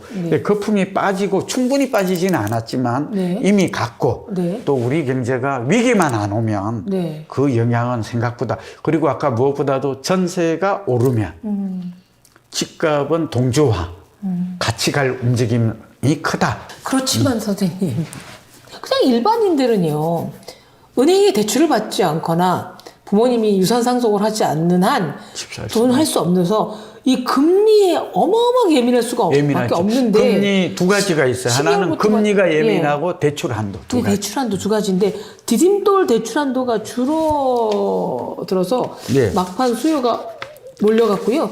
거래량이 증가할 수 있다. 또 미국이 내년에 금리를 내린다면 그때 집을 좀 사는 것도 되지 않을까? 우리나라 사람들은 선생님 집을 살 때 보통 집값의 얼마 정도를 대출에 의존하는지 아세요? 이런 것들이 필요해요. 한 60, 아니요, 70% 아니에요? 40% 40% 정도예요. 예요? 그리고 돈이 있는 사람은 이제 현금으로 하고 최근에 네. 그래서 하고 이런 게 있더라고요. 막차 네. 수요가 몰린 네. 게 1차가 네. 올해 9월부터 스트레스 DSR이 되면서 이게 줄어들었거든요. 한 0.7% 정도 금리가 올라가고 줄어드니까 이때 8월까지 수요가 몰렸어요. 네. 근데 이번에 다시 2차가 지금 이제 3차가 12월부터 내년부터 되면 네. 또 줄어들어요. 그래서 첫째 네. 그냥 다 빼버리고 그럼 날 보고 어떡하라고 의사결정. 그러니까 어떡할까? 지금 가급적 젊은이들은 대출 규제가 강화되기 전에 정책 자금은 이용해서 55%까지 해줘요. 네. 금리가 1.5에서 뭐 2% 이렇게 되게 지금 3에서 4거든요. 네. 그러니까 이거는 정책 대출을 받아서 집 살 사람은 서울은 아하. 집을 사라가 네. 답이에요. 네. 이건 좌우우면하고 뭐 네. 예, 계산기 두드릴 필요가 없어요. 예, 지금 전세 살고 있고 네. 내가 좀 돈을 빌려서 집을 사야 될 준비가 되어 있다면 예, 그렇게 말할 수 있고 또 하나는 이제 다만 아파트가 서울이 안 되면 네. 저는 수도권 그러니까 1시간 정도 출퇴근 GTX A, B, C, D, E까지 나오거든요. 굉장히 GTX-A가 이제 일산에서 서울역까지도 와요. 그러니까 이런 새로운, 왜 이를 말씀드리나 그러면 교통망이 확충이 되면 신설 역세권이 되면 집값이 오르는 게 15에서 23%가 올라요. 맞아요. 그러니까 교육이 차지하는 집값의 비중은 네. 교육, 입지나 인프라가 30%예요. 그럼요. 그러니까 서울은 교육이 압도적이고 학세권, 학원과 역세권 여기 뭐 초품화, 있느냐. 예, 역세권은 신설 역세권이 되는 데를 가면 네. 손해 안 봐요. 그게 화성동탄이 롯데캐슬이 올해 3월 31일 날 GTX가 57분 걸리던 시간이 17분으로 단축됐거든요. 그때 이게 15억짜리가 22억까지 올랐어요. 와. 그러니까 약 6억이 오른 거거든요. 네. 21억. 앉아서. 그러니까 몇 달 만에 지금 저희 얘기가 5억짜리 하고 있는 건데. 아니, GTX가 언제 개통이 되고 얼마만큼 시간이 줄어드는가 안다는 것은 제가 지금 4억, 5억짜리 얘기하고 있다는 겁니다. 저는 알죠. 네. 예, 그리고 아까 30% 떨어질 때 사라 이것도 네. 저한테는 뭐 일도 아니고 예측이 가능하죠. 저도 뭐 잠실에서 엘스 아파트가 2021년 10월의 고점이 28억 9억 했어요. 네. 34평. 저는 무조건 34평 위주로 합니다. 네. 국민평형이. 네. 근데 이게 작년에 저의 친구가 3명이 샀기 때문에 아는데 18억, 19억까지 떨어졌어요. 떨어졌다. 아니, 30% 떨어졌다고. 와. 그때 아무도 안 사. 자, 오늘 역발상하라는 거예요. 무슨 네, 말인지 아시죠? 예. 그래서 아까 이 예를 안 들면 윤 선생님마저도 이렇게 우리나라 최고 지식인 언론인마저도 지금 모르고 있던 거죠. 몰랐어요. 예, 이거는 사이클이 그렇게 나와요. 그래서 30% 정도 떨어지면 무릎 아래다라고 생각해요. 네. 예, 무릎에서 산다는 마음으로 네. 바닥은 몰라요. 아. 그리고 꼭지에서 자꾸 팔겠다. 이 욕심 많은 사람들이 네. 더 내려간 반토막 나면 산다고. 맞아요. 30억 갔던 게 15억 가면 사겠다고. 그래가지고 18억이 안 샀다니까. 아. 그랬더니 지금 1년 만에 저희 친구들이 주로 이제 저를 믿으니까. 네. 한 1년 얼마 만에 한 10억 벌면 괜찮지 않아요? 아니, 어차피 자식들 결혼해서 산 건데, 예, 저희 친구들은 예. 다 자식 결혼 때문에 네네. 샀거든요. 그리고 이제 결혼 기간이 멀었을 때는 네네. 이제 전세 끼고 샀죠. 네네. 한 5, 6억 주고 네. 샀는데 전세 가격이 갭 차이가 별로 안 났으니까 그렇게 해서 이 부동산이 투기를 부채질하는 게 아니라 실수요자 집을 산다면 사이클이 있다. 한 5년, 그러니까 한 4, 5년 내리면 4년 쪽, 이번엔 3년 내리고 올랐어요. 그러니까 좀 빨리 온 건 맞아요. 그러나 이 고점 대비 얼마 떨어졌느냐. 많이 떨어진 걸 사라. 지금 오늘. 맞아요. 왜냐하면 지금 경기도나 인천에 공부를 갔을 해야 되겠네요. 예, 송도 아파트 많이 문의를 해요. 네. 저 걱정하지 말라 그래. 뭐 고민하지 말라. 고점 대비 많이 떨어진 걸 사면 많이 떨어진 게 많이 올라요. 그렇겠죠. 많이 오른 게 많이 떨어져요. 맞아요, 맞아요. 그래서 오늘 이거는 진리예요. 저 살집팔집 책에도 있고, 이건 저 말 믿고 했더니, 아니, 30% 떨어진 걸 샀더니, 이 사람아, 더 30% 떨어져가지고 내가 망했어? 이런 사람은 지난 30년 동안 86년이니까 7년 동안 아무도 없었어요. 그러니까 나라가 망하지 않으면 그렇죠. 30% 떨어졌다면 서울은 어떻다고요? 매입해도 된다. 경기 인천은. 그래도 이게 조금만 벗어나면 대형도 살 수 있는데 서울 그건, 진짜 날카롭네. 선생님, 이재용 선생님보다도 역시 그 주택 문제에 대해서는 훨씬 그 궁금증, 그 질문 많이. 실수요자. 오늘 엄청 중요합니다. 네. 여러분, 오늘 이 답을 네. 꼭 들으세요. 네. 이거 어렵지 않아요. 자, 지역 선택을 먼저 해야 돼요. 1지역. 네. 네. 지역. 1번 지역. 네. 지역 중에서도 두 번째 단계가 있어요. 단계별로 접근해야 돼요. 네. 한꺼번에 하려고 하면 안 돼요. 네. 중심지와 비중심지를 구분해. 이미 제가 이 얘기는 했어요. 네, 서울을 네, 예를 들어. 맞아요. 네, 도시의 중심지를 도심권이라고 그래요. 네. 단어를. 네. 자, 도심권이 어디냐 그러면 그럼 중심지는 지도를 딱 펴놓고 보면 가운데에 있을까요? 외곽에 있을까요? 가운데에 있겠죠, 있죠. 당연히. 네. 중심과 비중심. 중심의 중심을 핵심이라고 그래요. 네. 오늘 여러분 지도를 펴놓고 지역? 근데 중심지냐? 서울엔 3개 도심권이 있더라. 네네. 중심의 중심을 도심이라 한다고 정의를 했잖아요. 네네. 그게 서울의 한양 도성이라고 그러고 네. 광화문과 네. 시청과 서울역을 중심으로 한 맞죠. 조선. 네. 이 네 군데를 딱 선을 여기에요. 네. 근데 이게 용산까지 요즘 연결이 돼요. 네. 그래서 용산이 좋아져요. 예전에는 부도심이었는데 네. 대통령실이 가면서 그거 하나 네. 관심 가지십시오. 지금 답이 다 나왔어요. 네. 두 번째는 그 인근 지역 또 하나 하고 할게요. 네. 두 번째는 강남 서초 송파가 네. 그건 뭐 강남권이죠. 네. 그거 하나 묻고 네. 또 하나가 여의도 영등포가 이게 도심권이에요. 그리고 두 번째 이쪽은 비싸. 그래서 우리 젊은이들을 위해서 지금 얘기해요. 여기까지만 얘기하면 네. 또 짜증을 내. 이미 나도 아는 거든 비싸거든. 그러니까 자꾸 못 나보고 살거든. 그 그림에 떡이거든. 그럼 너나 사요. 네. 자, 여기서 중요한데 네이버훗 이펙트라고 인근 지역 이론이 있어요. 네네네. 자, 가까울수록 그 지역의 집값의 상승에 영향을 받을까요? 안 받을까요? 받아야죠. 그래서 목동이 뜨는 거예요, 이 돈. 아. 굉장히 중요한 얘기. 그럼 그래서 인근 지역에 가까운 데로 가라. 소형 아파트를 여기에 사라. 지금 답입니다. 오늘 굉장히 날카로운. 두 번째는 그 옆에는 빌라를 사도 돼요. 빌라도 굉장히 유망해요. 특히 목동 주변에 빌라촌이 많거든요. 있어요. 잠실 주변에 지금 재건축 일어나는 거 빌라 네, 많거든요. 네, 네. 압구정 주변에 빌라 많거든. 네. 대치동도 빌라가 많지는 않지만 있거든요. 도심에 가깝거나 신설역이 되거나 네. 그러니까 다 같이 세 개가 다 있는 곳도 있어요. 네네. 예, 거기에 네. 아파트 난 돈이 없다고. 그럼 소형 사도 됩니까? 된다. 지금 이렇게 네. 얘기했죠. 그런 거는 아파트는 소형 혹은 빌라를 하게 될 경우. 예, 빌라도 거긴 오피스텔마저도 맞아요. 사도 돼. 그냥 또 궁금한 거는요. 예. 정말 옛날에는 안 풀렸던 벨트, 그린 벨트가 요새 갑자기 많이 해제됐어요. 아, 그렇죠. 네. 근데 이 그린 벨트가 제가 이제 좀 오래 걸릴까요? 그린벨트 얘기는 두 가지를 할게요. 네. 첫 번째, 그린벨트를 풀어서 집을 공급할 정도로 지금 긴급한가 그렇게 해야 됩니다. 네. 이제 인구도 이제 뭐 한 10년 후에는 줄어들, 지금도 줄어들, 서울은 네. 그렇게 줄어들 것 같지는 않아요. 약간 네. 줄어들지만 네. 서울만 그래요. 네. 그래서 그린벨트가 하는 게 지금 강남의 일부가 있죠. 이런 데 주변의 집값에는 긍정적 영향을 미쳐요. 주변에. 한꺼번에 입주할 때는 전세가 일부 내릴 수 있어요. 네네. 그러나 아. 그 경계선에 있거든요. 경기도에 네, 여기가 네. 새 아파트가 들어서면 결국은 세곡동, 내곡동 이 집값도 올라갈 가능성이 많아요. 그러니까 지금 아까 수서, 우면 새롭게 봐라. 네. 지금은 변두리로서 학군 때문에 안 오르지만 네. 앞으로는 중심지로 변할 가능성이 있어요.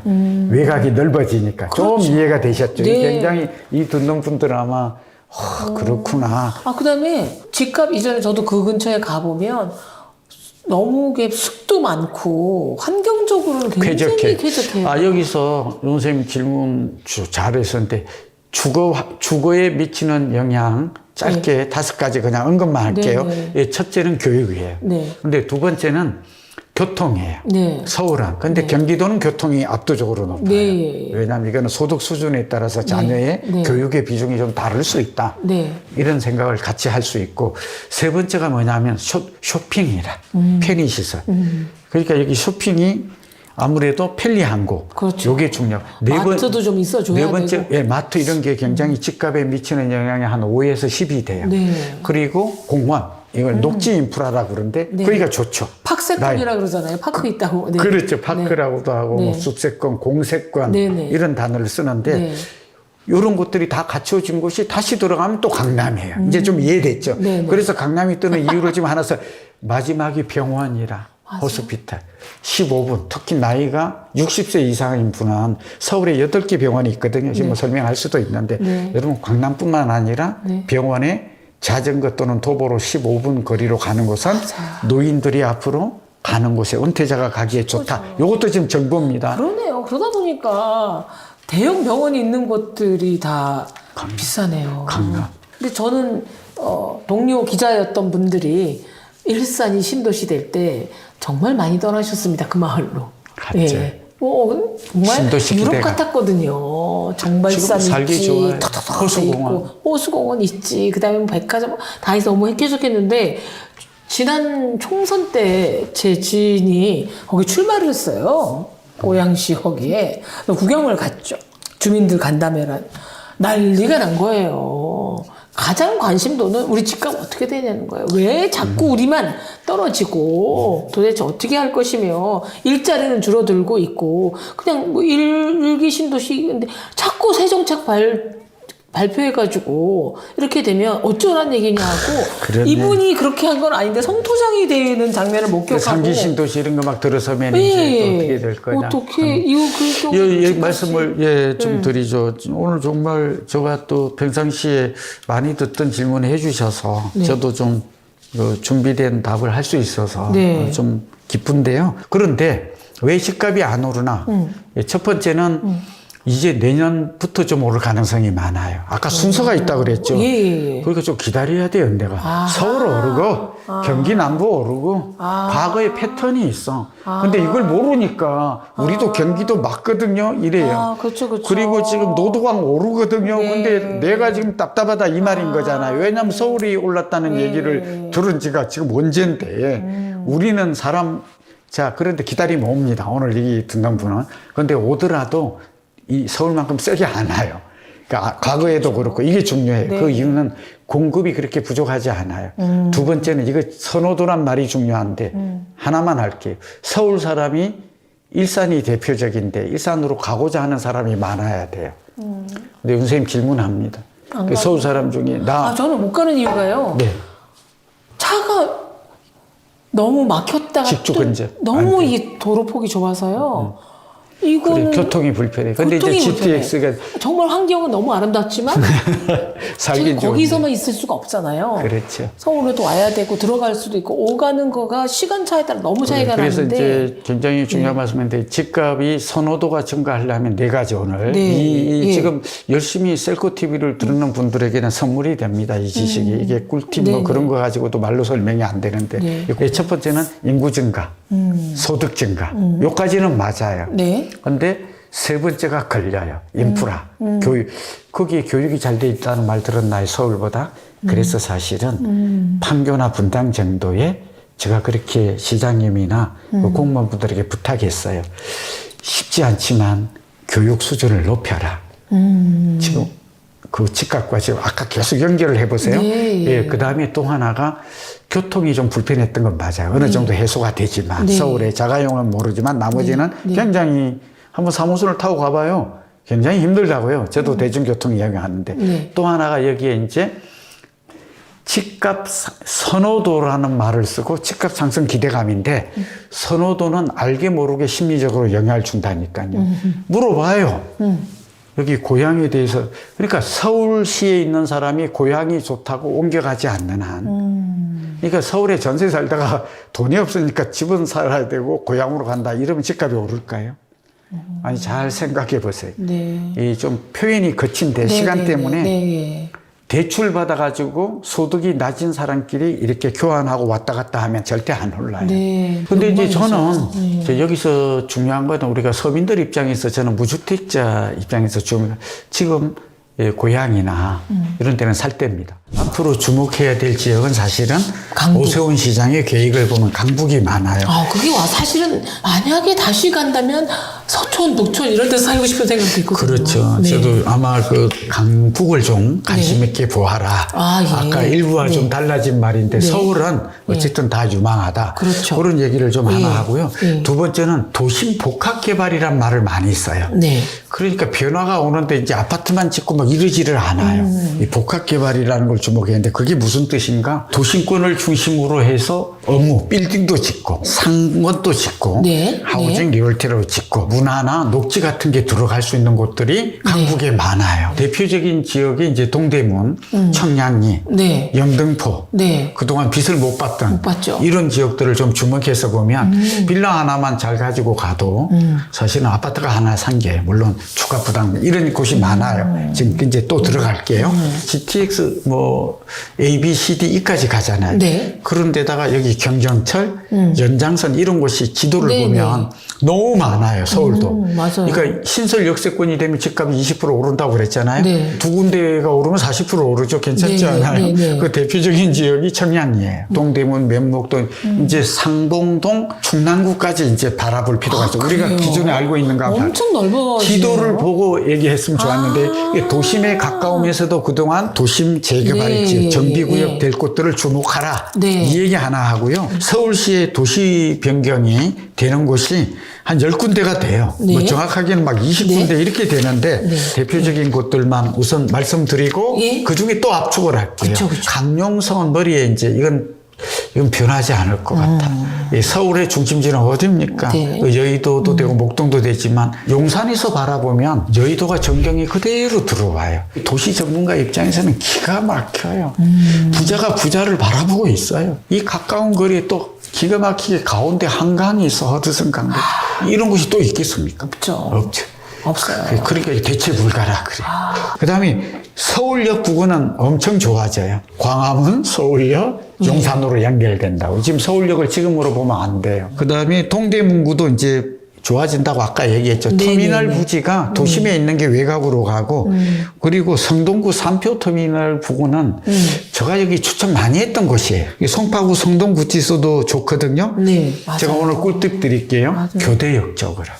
교대. 왜냐면 강남역 쪽은 너무 비싸. 맞아. 그러니까 교대역 쪽에 있는 오피스텔도 좋고, 그 다음에 두 번째는 경부고속도로가 지하화돼. 경부고속도로 때문에 집값 차이가 양쪽이 강남역과 이제 단절될 효과죠.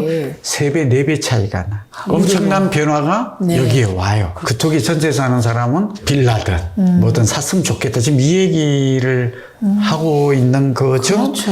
그 라인을 쭉 따라서 어디까지요? 양재역까지. 제2경부고속도로. 그렇게 가고 리버사이드 호텔이 재건축이 되면 인근 지역 관심 가져도 되겠죠. 신사동 뭐 상가도 봐도 되고 안쪽으로 들어가도 되고 주거도 닦아도 되겠죠. 네네. 이것도 참 조심스러운데 저는 8억, 10억 정도까지 강남역 땅값이 10억이에요. 그리고 우리나라에 제일 비싼 게 충무로 1가 20 명동. 네. 그 네이처 리퍼 화장 그 땅값이 한 11억, 12억으로 추정이 돼요. 그러니까 오늘 땅값이 오르면 집값이 오른다. 아까 전세값이 오르면 집값이 오른다. 거래량이 증가하면 집값 오른다. 요거 머릿속에 기억해요. 지금 유 선생님 때문에 제가 이 얘기를 또 할 수 있어요. 네. 그런데 일본의 가장 땅값이 비싼 곳을 봤더니 본래 긴자 가보셨어요? 네.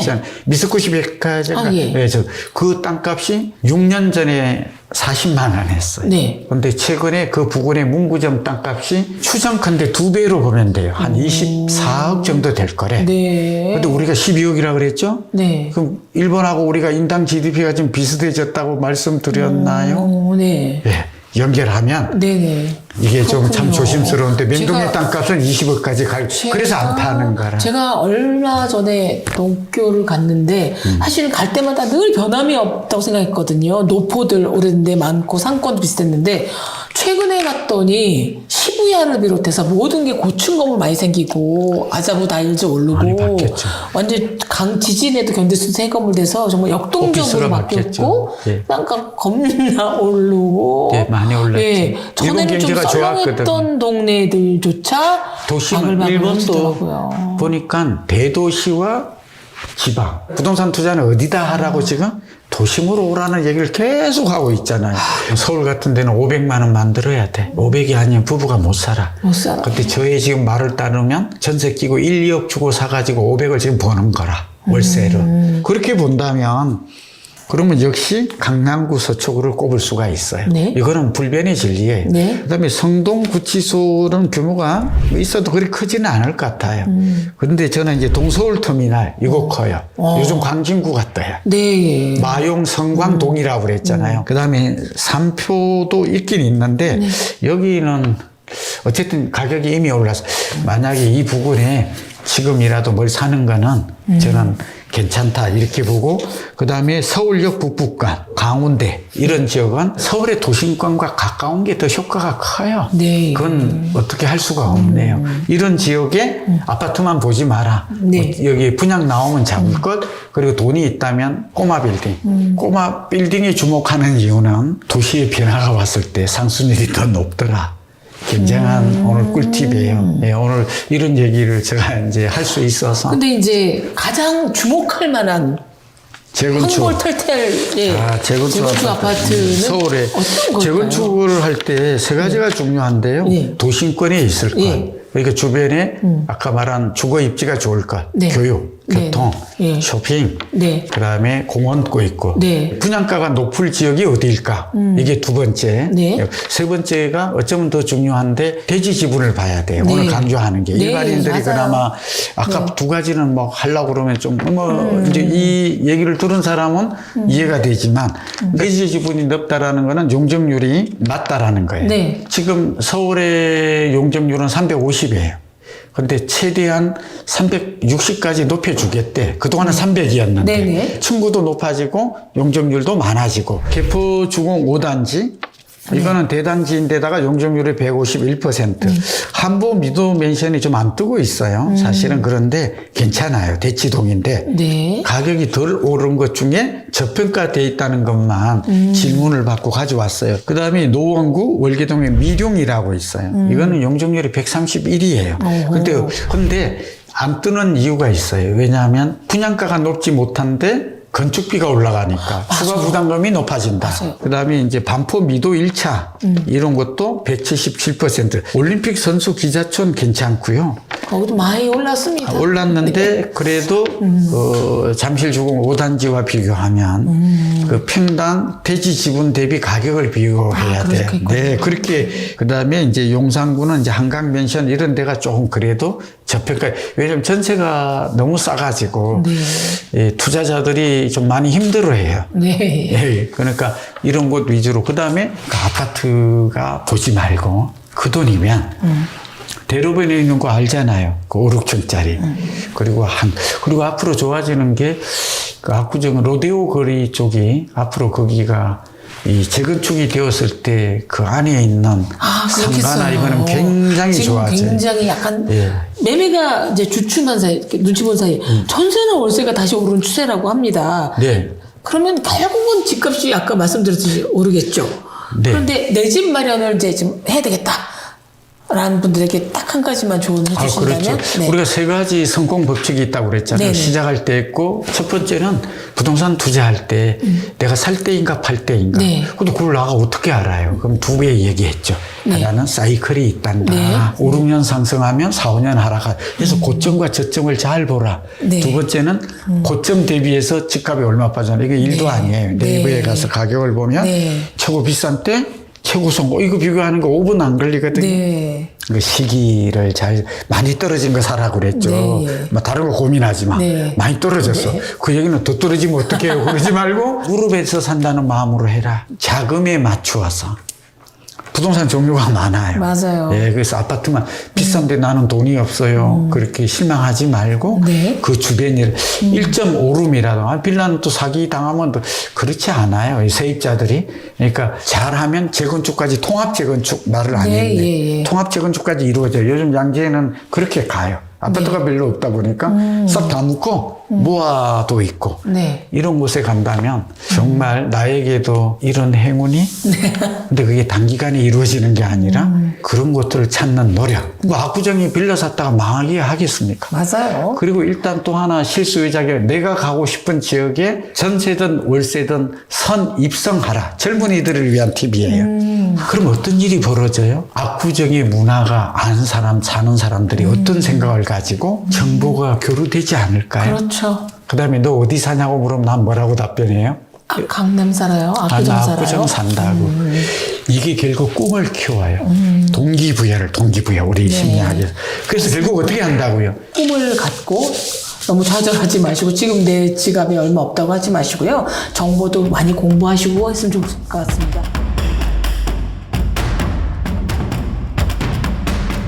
현재까지 눈에 띄는 트럼프 2기가 이제 시작도 안 됐는데 시작 안 됐죠. 예, 뭐 눈에 띄는 경제적인 변화들이 좀 있죠. 미국은 뭐 경제 지표들 뭐 지금 뭐 그런 대로 괜찮게 나오는데 예. 이제 우리나라가 영향을 받습니다. 지금 우려하는 게 트럼프의 주요 정책에 대한 이제 전 세계적인 우려가 굉장히 커요. 그래서 우려에 대한 왜 우려를 하냐 보면 이제 트럼프의 주요 정책이 이제 두 가지입니다. 관세 정책 그리고 세금. 자기 나라 세금을 감면하겠다. 아메리카 퍼스트잖아요. 네. 그러면 관세를 보게 되면 중국한테 이제 60% 부과하겠다. 우방국도 20%를 부과하겠다. 멕시코도 난리 났습니다. 멕시코도 난리 났습니다. 관세를 부과하게 되면 일단 우리가 우려하는 건 어떤 일이 발생하냐면 자, 우리나라는 당연히 타격을 받는 거고요. 미국 입장에서 봐도 수입 물가가 올라가죠. 수입 물가가 올라가면 수입하는 분들이 어떻게 하겠습니까? 결국에는 물가를 올려야 되잖아요. 물가가 올라가면 수입- 금리 더 이상 못 내려요. 못 내리는 게 아니라 올라갈 될 수도 있어요. 있다. 그럼 이게- 지금 이제 피벗 해가지고 금리가 이제 내려가기 시작을 했는데 네. 관세를 부과해가지고 이게 물가가 올라가게 되면 다시 또 금리를 올려야 되는 거 아닌가? 근데 참 이 트럼프 정책은 알 수가 없는 게요. 트럼프도 금리를 인하하라고 지속적으로 얘기했던 사람이에요. 맞습니다. 근데 본인이 되면서 금리가 올라가게 생겼잖아요. 올라가게 생겼습니다. 그래서 그리고 또 강달러에 대해서 되게 걱정했던 거예요. 이러면 안 팔리니까. 그렇죠. 근데 오히려 강달러로 가고 있잖아요. 그럼 이게 정책이 잘못된 거 아닌가요? 우리가 지금 걱정하는 게 고금리 강달러죠. 네. 그래서 이제 이런 부분 그리고 또 세금을 인하하게 되면 네. 또 여러 가지 문제들이 생기잖아요. 미국이 재정 적자가 더 커지게 되니까 국채 발행해야 되고 또 결국에는 금리 올라가지 않느냐. 네. 금리 올라가면 강달러 되지 않느냐라는 거를 이제 우리가 걱정을 하는 거죠. 지금은 우려 단계인데 그럼 이렇게 될까?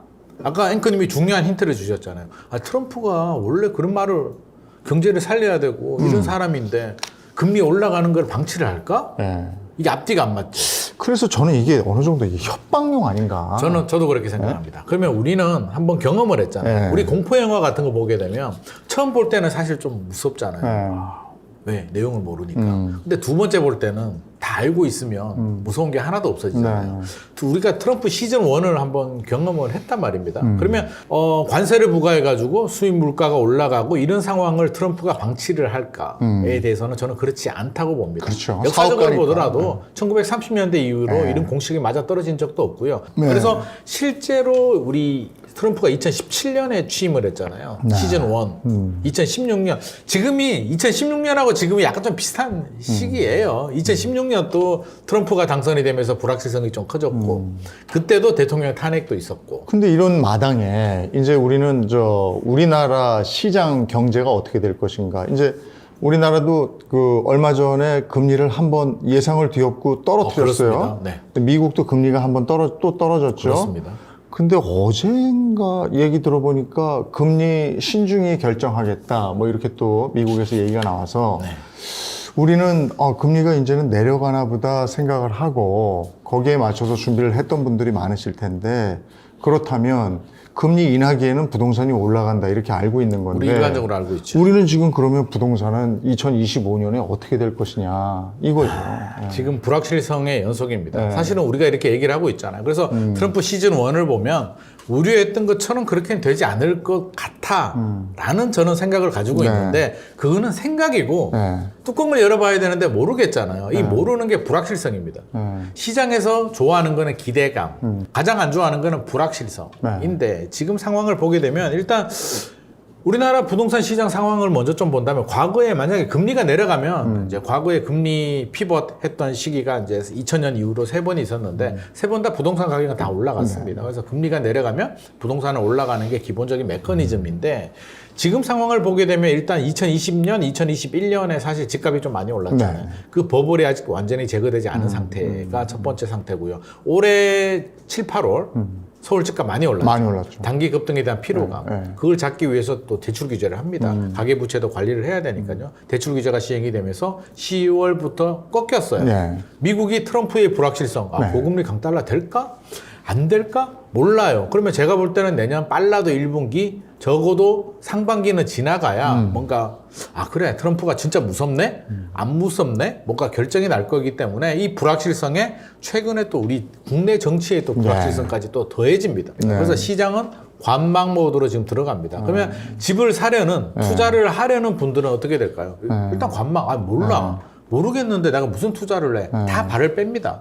자금 있는 분들도 스탠바이를 하고 있는 상황. 그러면 집주인들, 매도자들은 어떻게 생각할까요? 매도자들도 조금 보는 거죠. 이제 차익 실현을 해야 돼? 양쪽 다 지금 안개 아닙니까? 안개죠. 네. 그러니까 잘 모르겠으니까 이제 두 가지 마음이 있습니다. 매물은 내놓는데 급매물로 내놓고 싶지는 않아요. 그렇죠. 받을 건 왜냐?다 받고 싶죠. 다 받고 싶죠. 그리고 또 약간 또 기대감도 있어요. 네.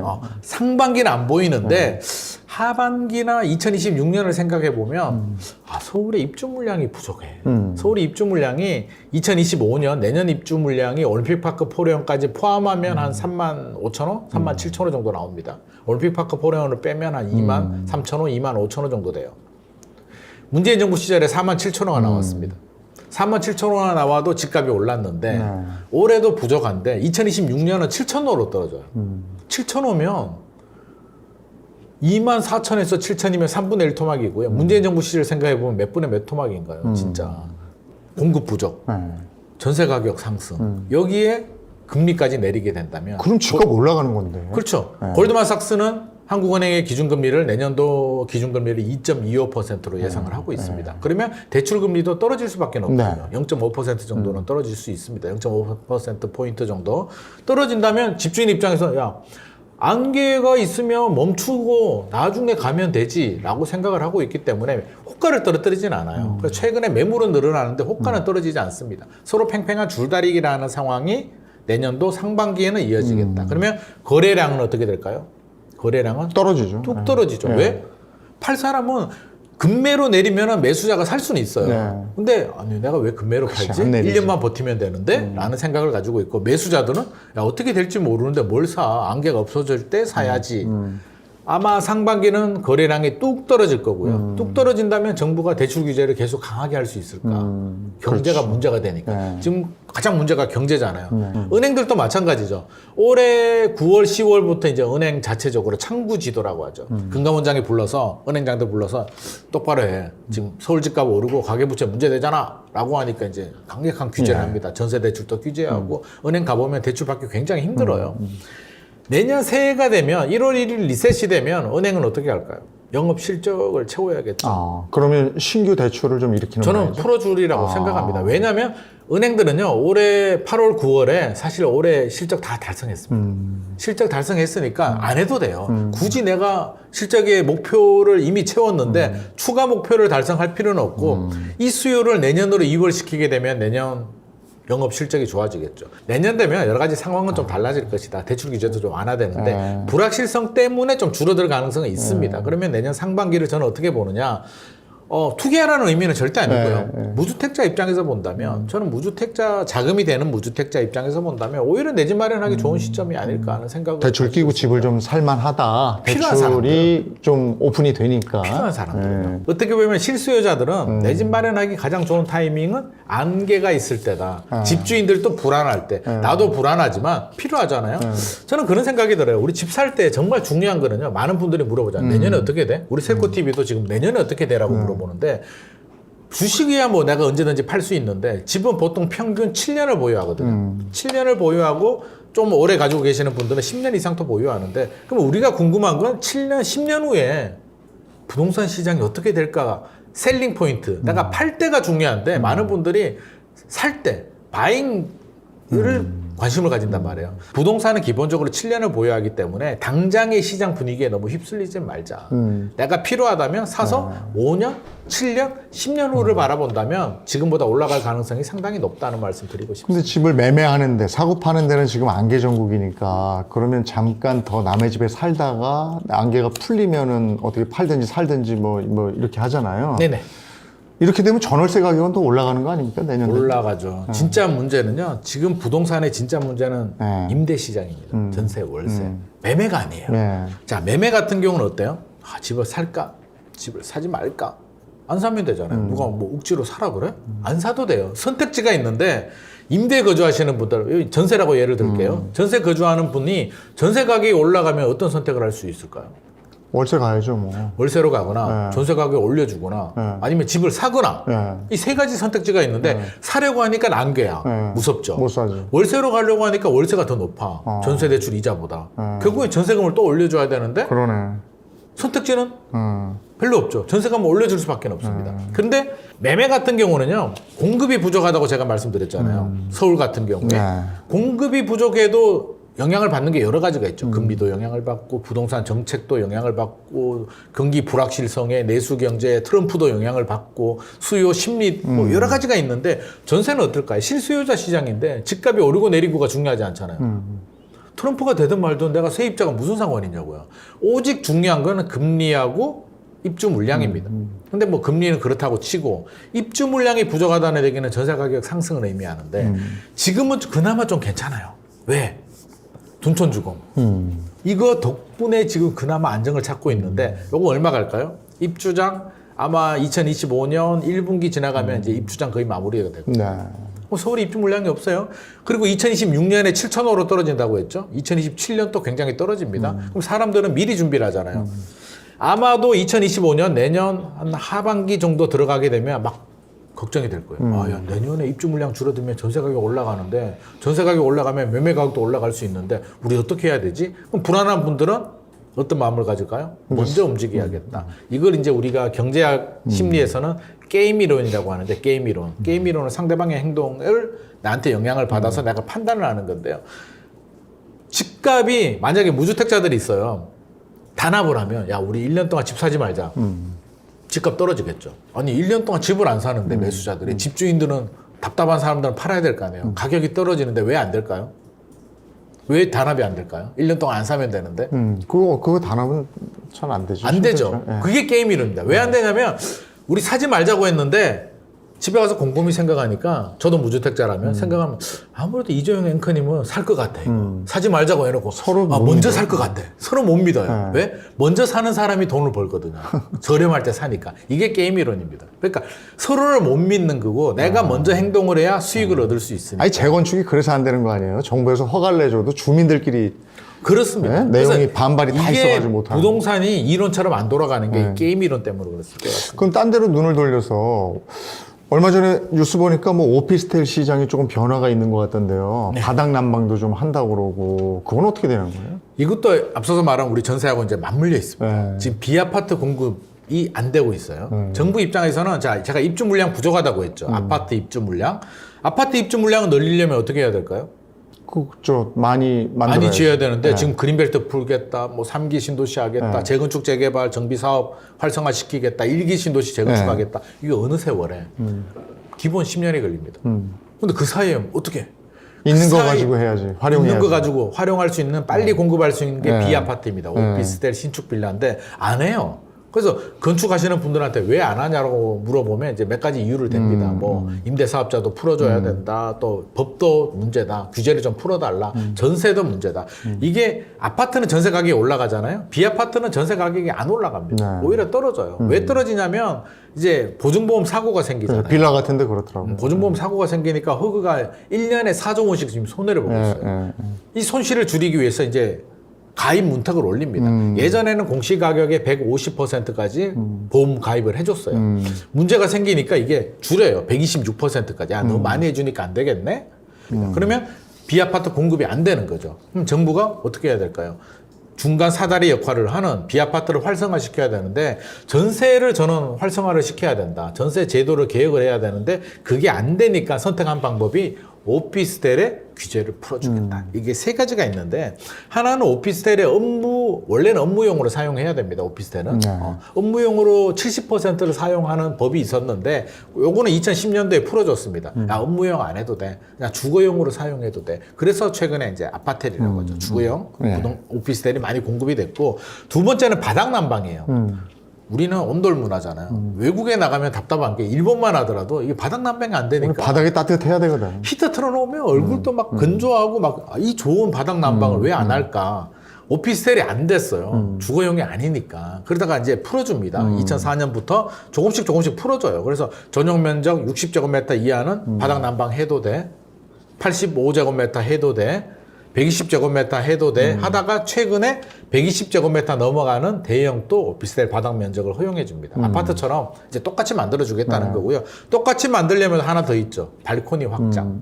아파트는 발코니 확장이 합법이었는데 오피스텔은 안 됐거든요. 서비스 면적인데 이것도 확장해 주겠다. 합법해 주겠다. 한마디로 아파트하고 거의 비슷하게 만들어 줄 테니까 야 오피스텔도 좀 해라. 좀 많이 짓고 많이 사. 왜 자꾸 아파트만 하려고 하니? 라는 게 이제 정부 시그널입니다. 이렇게 돌아갈지는 그래서 이 오피스텔도 1가구 2주택에 해당이 돼요?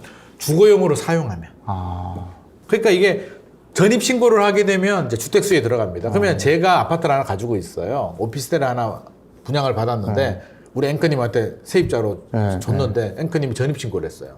그러면 나는 1가구 2주택이죠. 근데 전입신고를 못하면 불안하잖아요, 이게. 그렇죠. 그래서 전입 신고 해야죠. 세입자는 당연히 해야죠. 당연히 해야죠. 그래서 주거용으로 사용하면 당연히 주택으로 되는 거고요. 근데 분쟁이 좀 생기긴 해요.